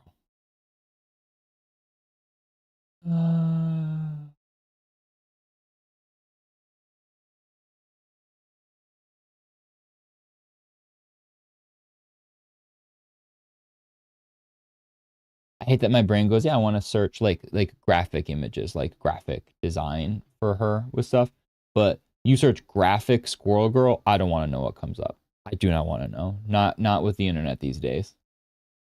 That's not quite the same meaning that I'm searching it. Actually, I wonder, are there like, hold on, are there sprays that are cute for Squirrel Girl, like in Rivals? I wish you could search by like what character the spray is for, because as you just get the here, I guess you can't see. The list just gets massive. That's kind of cute. But like there's no like organization. Before this was just one row even, and it was even worse. Or one column. But like they at least made it 3 columns, but like still scrolling through, like this is just, there needs to be some sort of tab structure or organization to it, or favoriting or something, because it is just, this is a list that's only going to grow larger and larger, and I don't think they future-proof thought this design out from a UI perspective, because it's not, this is not able to expand, right? Like obviously like the character menu, that's fine, there's a bunch of characters, the like if you go back, what I mean, like this you can expand this, you just add more tab, you know, you add more, it's just the three things. Obviously there's way too many duelists in the game comparatively, but like it's easy to expand on these, but like certain things on the UI definitely don't feel like they thought it out in terms of long-term expansion.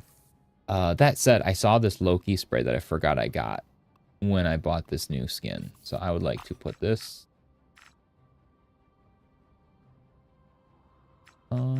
Doesn't really matter where it goes. I can get rid of that Galacta one at some point, but yeah, new President Loki skin, absolutely dope. He looks like a menace because he is. And as of right now, his quote is extremely topical and kind of disheartening for the current climate here in America. It says, America, if I were your president, I'd have the guts to lie right to your face. Yikes. Too real, Loki. I love playing as Loki. I basically have every skin, and I still debate this one with these big old horns, his cool shoulders, his loafers. Tempting. Anyway, back to Squirrel Girl.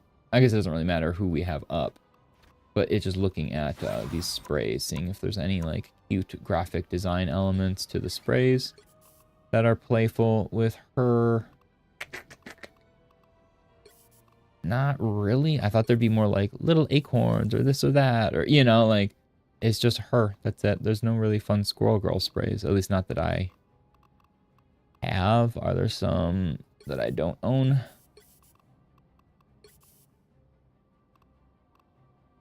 Again, organization would be pretty great. Yeah, they've got like this little thing. Again, I think maybe like the acorn is our best bet. There's a lot of these sprays. Holy crap.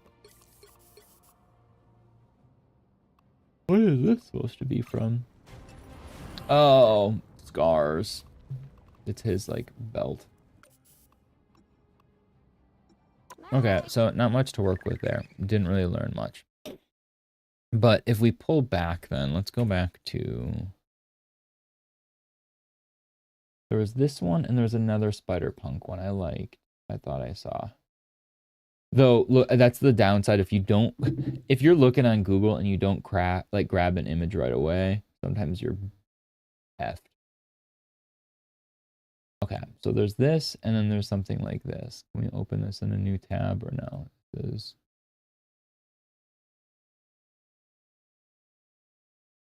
Can I search similar? So I can get one that I can just open up more easily if there's a bigger picture of it.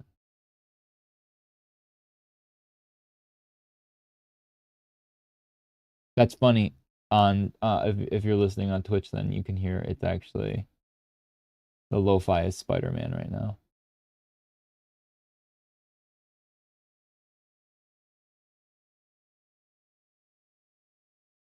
Okay, that's all I wanted was a better, slightly bigger image. So like something like that, right? So we've got hers is all sketchy. What if we do something of that energy, but like instead of having like the spider punk, what if we do like...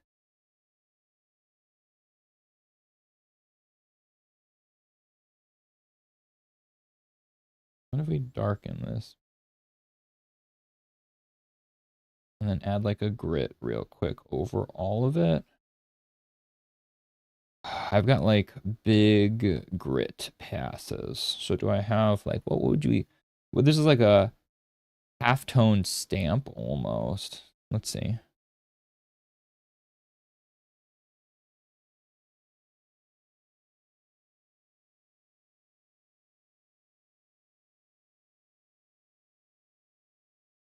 Fortunately, not large enough.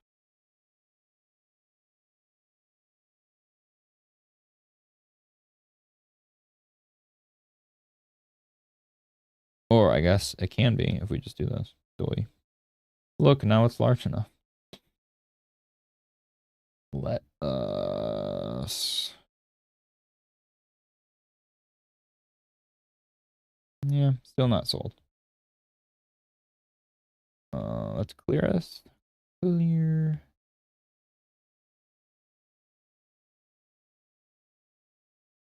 Get to our lining brush. Make it fat. Okay, it already is fat. It knows what's up. So let's do... I don't know, man. Could we just do even thicker? Some of these, like...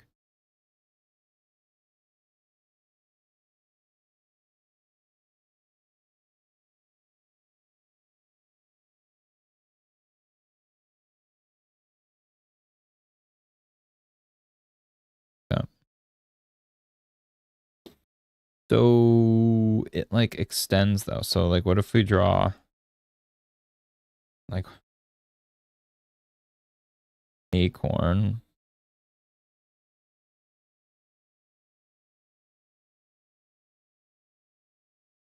I actually don't know what an acorn looks like. Is that what an the hell does an acorn look like? Acorn. That's what an acorn looks like, right? Am I going crazy? Oh, it's got that like, okay. So up top has like the braided pattern almost. Like down here would be lines. But up top is like a crosshatch almost.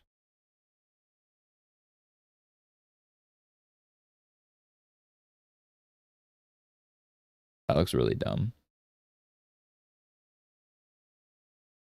I don't know, man. I don't draw acorns.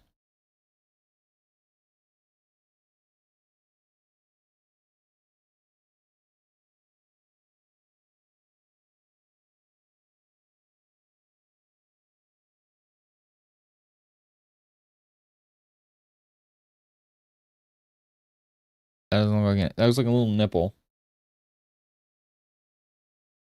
Ay, ay, ay, ay, ay.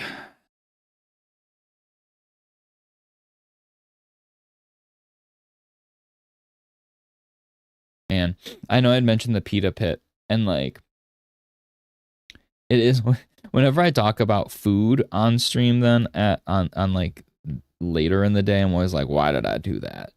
Now my stomach is rumbling, thinking of food. Just straight up, yeah, I like food. I'm hungry. That chicken was great. That shawarma was some good stuff, you know? Like, I'll have some more.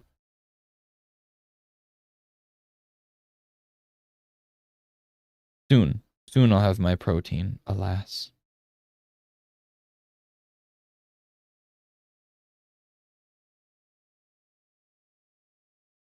I'm just kind of seeing like what happens if I extend the one side. I don't like it.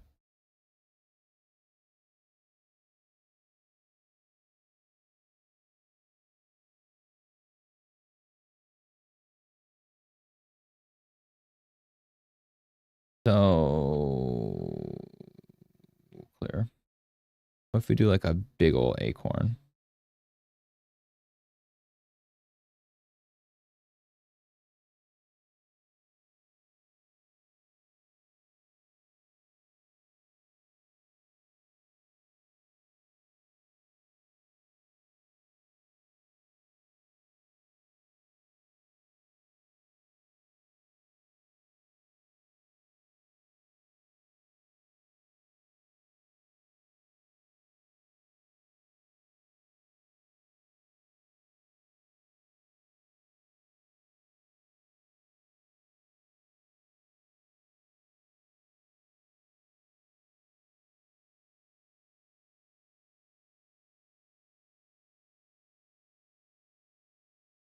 Yeah, it's not looking much better.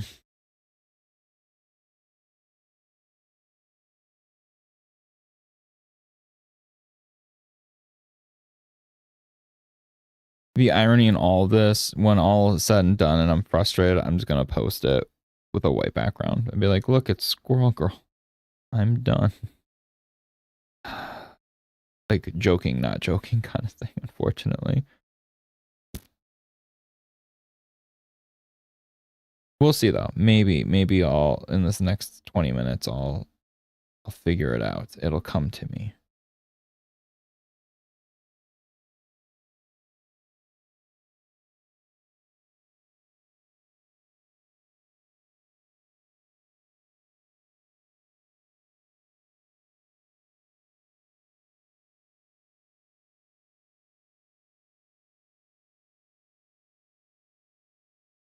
The iPad freezing is definitely not helping the creativity energy for me right now.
Trying to like the blue just to be complementary kind of to her orange color a little bit, focusing a little bit on what color would look right.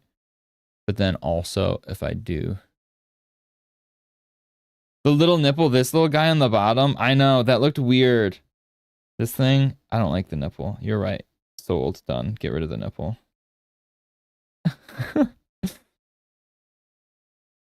Oh gosh, dude, my iPad is driving me crazy. It keeps getting weird little marks and keeps freezing. And it is completely it's frozen probably like maybe a half hour total worth of time now. Oh shoot. Like on just stream alone. Thanks. I don't know. I'm struggling, like I've said, with the backgrounds. I don't know, because I feel like that gets way too busy now. I wonder if we take like a pass at this then, and I do like a mask. Oops. We do a mask on it, and then we take like my grit and take like a fine grain.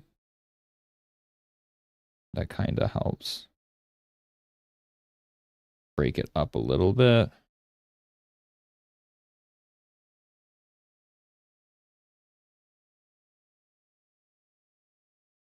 feel like there needs to be some sort of like colored framiness too. So if it's blue, do we do like yellow? Seems too intense, right? But like, what if? Let's just see for shits and giggles.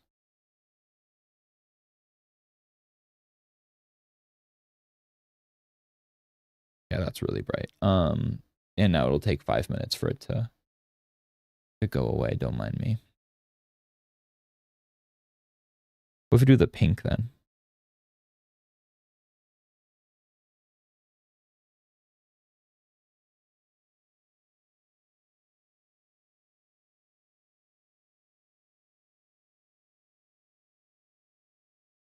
I want to like do like I was thinking of like kind of like how the one picture is with Spider-Punk, where it's like a gritty kind of framing.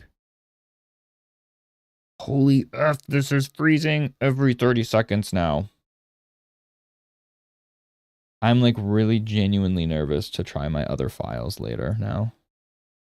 I really hope it's just this file.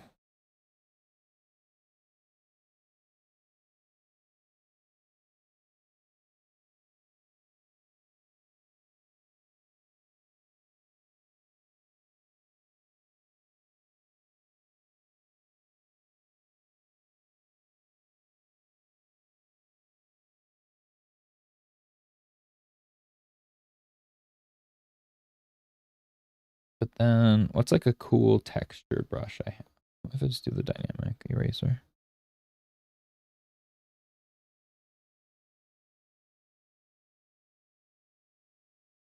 Oh my god, nothing is a...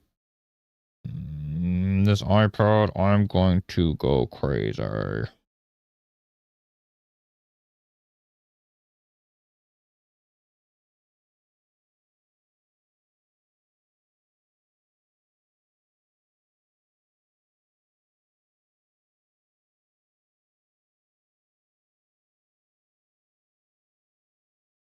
And it's frozen again? Okay, here we go now.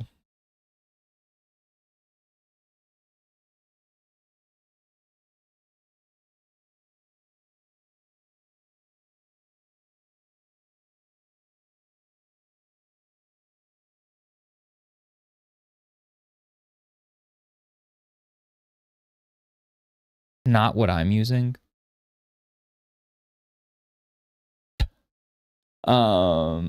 The iPads are all the same nowadays. The iPad Pro is just the iPad Pro. Like, there's really not much to look into. It's basically like, do you want more storage space or not? The higher storage spaces give you more RAM, so it's like they make it where it's better, but also not really worth it. I don't know. There's really not much. Like I said, 2 iPads nowadays. They're pretty streamlined. Like, new iPad is good iPad kind of thing. Like, really not reinventing the wheel. They used to have more of like their Pro, their Air, their Standard, their Mini. I don't know if they have all of them. I'm pretty sure they've just kind of folded them all into one umbrella, which makes sense because it was a little confusing how they handled it before.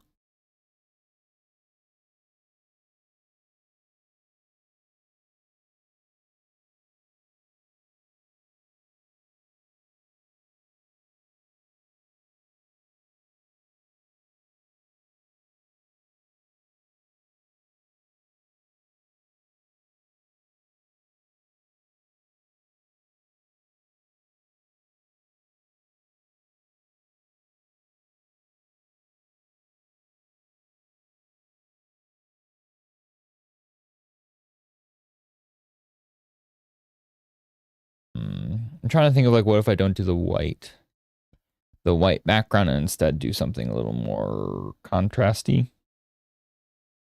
Don't know. Again, started off strong on today's stream, and then now I've just been getting weirder and weirder. I don't know what the hell's going on.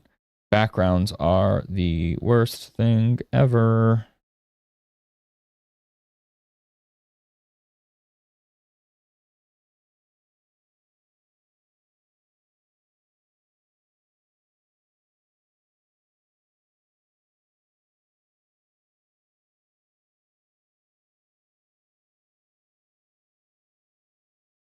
Even my brushes, you can see, aren't loading in even. What the f... Ay, ay, ay.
But yeah, new iPads are like, I don't know, like $2,000, I think now. They're pretty pricey. I talked about it before, like getting a new iPad is not only just the iPad, right? You're getting the new iPad, and then that means I need to get a new like mount thing for my sketchboards, and then that means I need to get a new protector for the screen, the paper like, and then that means I need to get the new Apple Pencil, and then I needed to get the new grip for the Apple Pencils that I want, and then like it's just a lot of stupid crap that adds up that I don't, not a fan of.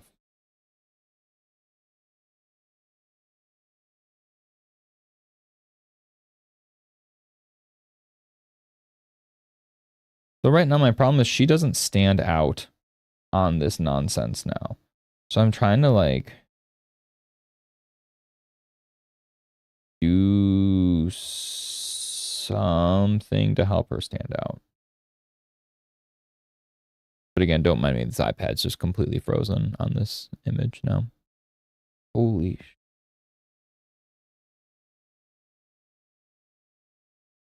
So my thought was to do something to her, but maybe as we always talk about, maybe it's not do something to her, but do something behind her that helps her pop.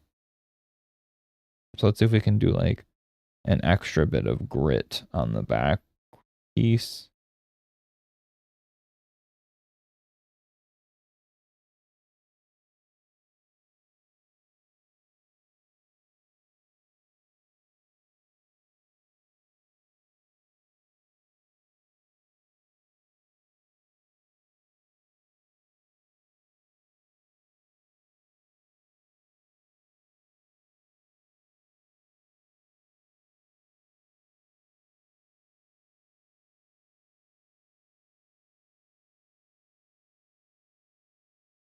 Oh, that's new.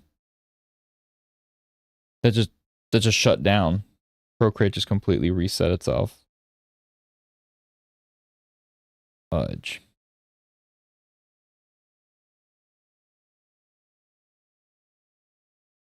Okay. Hot darn.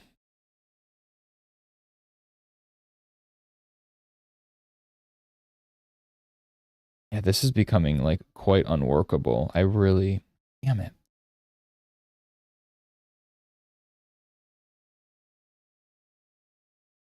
Yeah, true. The white pops a lot now that I changed the background or the framing of her. You're right. Maybe I changed the acorn to like, I was keeping it white at first because I was trying to do something like this image up here. where it's like all this, but I didn't start with that mindset, so the colors aren't working that way. So that's a fair point. It's already switched to the one. Why not switch the other? Yeah, I don't know what color. I'm just slapping anything just to see what the energy would look like. Or what if we do green then, since it's the pink and the green? So then we have her pink outline and then the green outline of the acorn. Holy crap. The iPad's going to freeze again, though. So it is frozen again. This is rough. This is Halloween. This is Halloween. My iPad is broken down.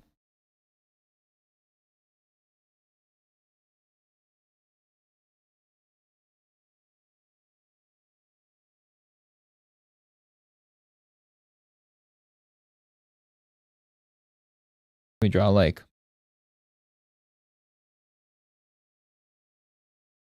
what's a little squirrel face? Do we have a little squirrel one here?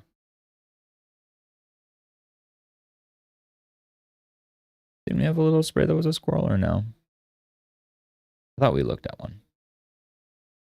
There was her. I thought there was this and another one. It was like a duo. It was that and another accompanying one.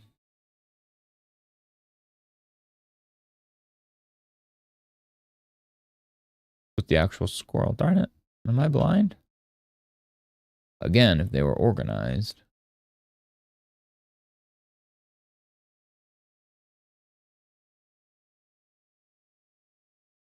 Maybe not.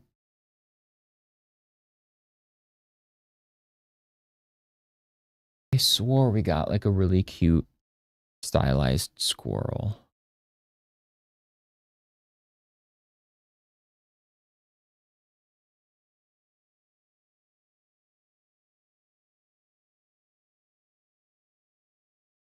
Whatever, we'll just draw something like that. What if we just do like more graffiti-ish vibes and it's like... Okay, just kidding, the iPad's frozen again. Come on, man. Okay.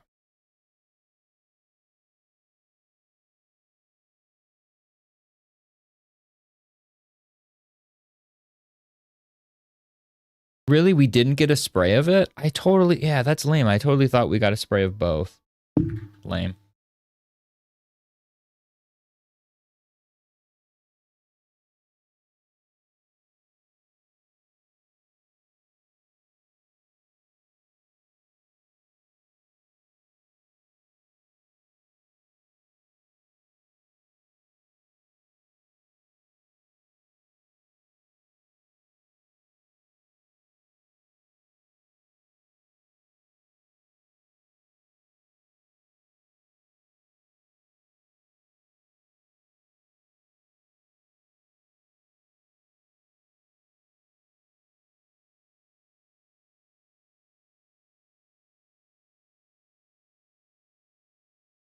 This is a dumb... Do squirrels have whiskers?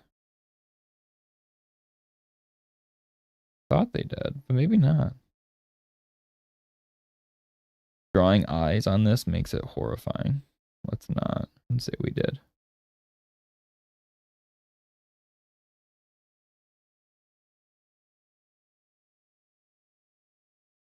Or just not in general.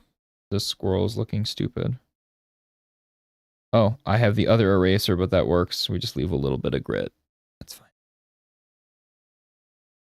And it froze again.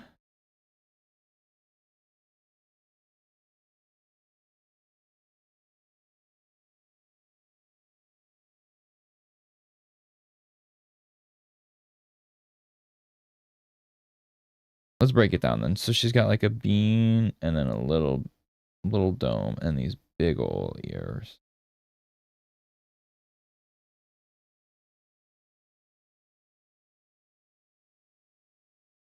Holy crap, iPad. Please stop doing the things you're doing. Yeah, I guess if anybody's a master of the iPad, it's Lopology. He knows his iPads.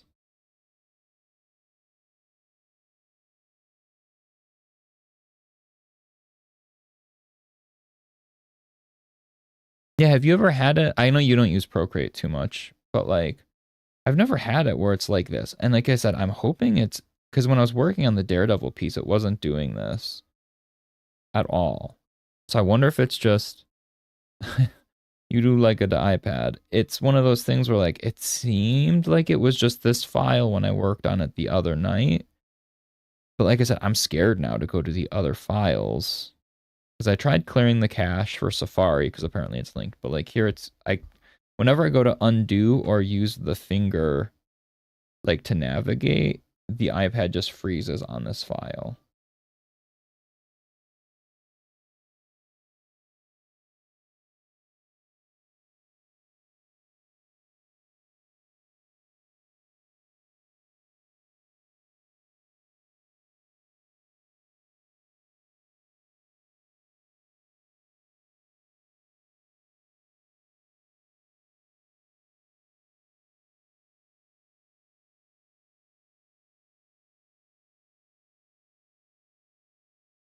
Good question. I don't think it is, but it could be because I keep using it and I don't. Yeah, so 10, it says 10 gigs free. Like that's not terrible. Like so shouldn't be storage, but that doesn't mean it's not necessarily, but yeah. I've got itty bitty storage on this one, but still makes it work.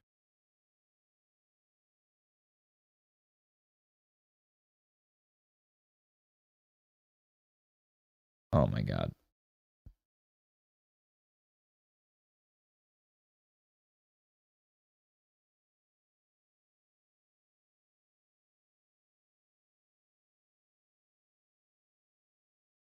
I'd be curious, like, so if I do go right now, I'll just go to like a, because like when I was doing earlier, just doing like this kind of stuff here. Like obviously this is a much less dense file.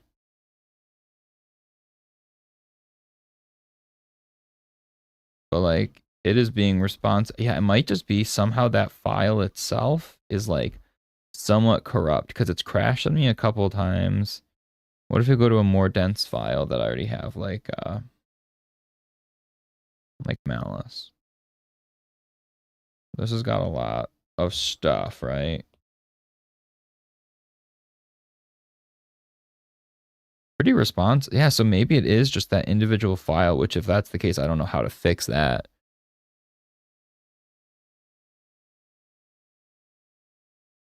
The save brushstrokes. Yeah, like where the time lapse, you mean? Yeah, I keep the time lapse on. I like having those. But like, yeah, I'm thinking actually again, like I think it is just that file is super corrupted somehow. Like there's something with that particular because none of these other files I open up have these delay issues that this one's having.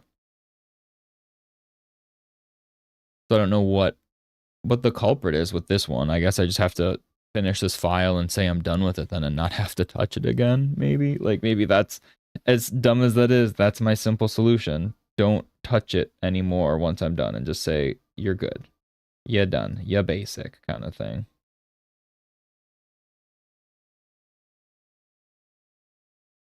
Which the level this background's been frustrating me. I'm totally fine saying I'm done with this. I'm done with this drawing sooner than later. Speaking of, I need to merge some of these because I'm running out of. Completely running out of layers. Which again, normally I run out of layers, so that's not like a culprit either. Like it's pretty common that I'm pushing the layer limit. Don't know. Let's just say it's this file and it sucks. And hopefully I don't have to deal with this again. Realistically, once I get off stream, I'll try and finish some sort of semblance of a background to post this. And then I'll be done with this file forever.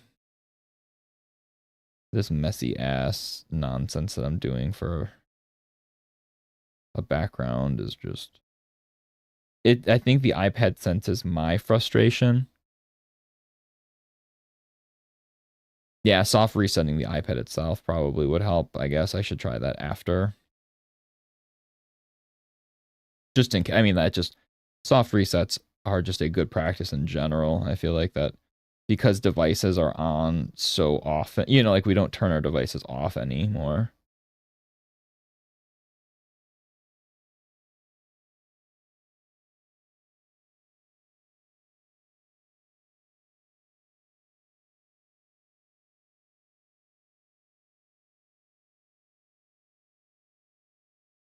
That said, yeah, this file is definitely lagging. Like the brush stroke to timing is still way weird. Obviously, you can't see where my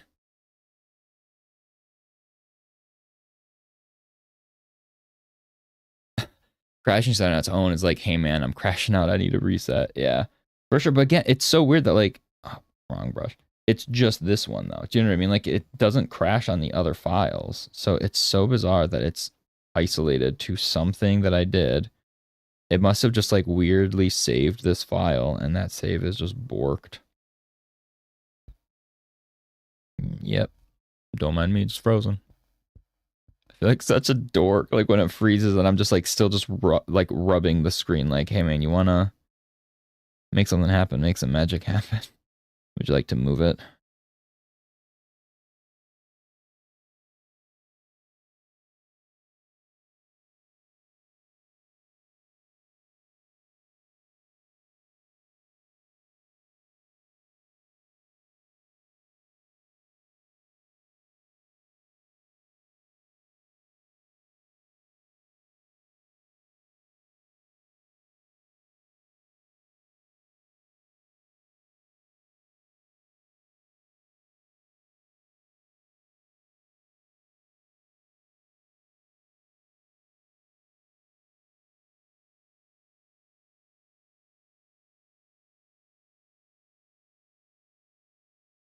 That reminds, what was it? The never ending story. There was like a Family Guy thing on it where it's like, we're going down, buddy. We're going down. Because it's like Peter is on oh my gosh, the dragon whose name is completely, oh my gosh.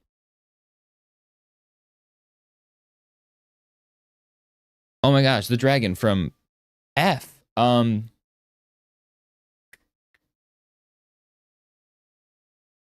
Balthazar? Balthazar, right?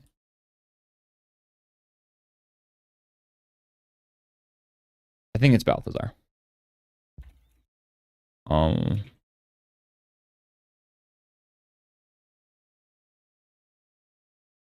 Oh, Falcor.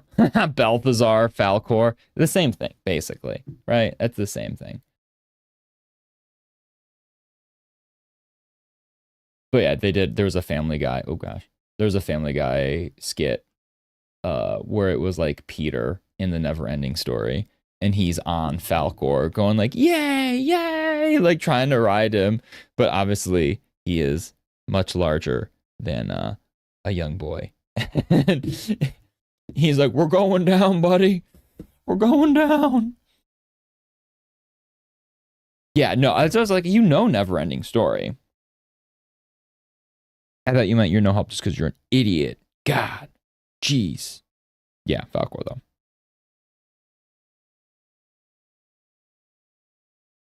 But yeah, I'm crashing out. I'm crashing out.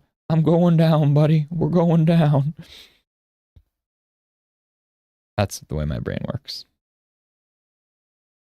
So my method for fixing this is make it so messy and ridiculous. It just the whole thing looks stupid. That's where I'm at now. Okay. I think that's the move. Can we make it so messy nobody even cares? Yeah. I wonder if I can like duplicate the file or like copy over a folder. I wonder if I do that, if I copy over one whole folder into a new file itself. Maybe I'll do that after stream when I try and work on this more, because I'm already going to hop off in a couple minutes now. I think that's what I'll do. But yeah, I don't know. Looking at the time now, actually, I think this is a good enough spot as any to stop. Ish. I don't know.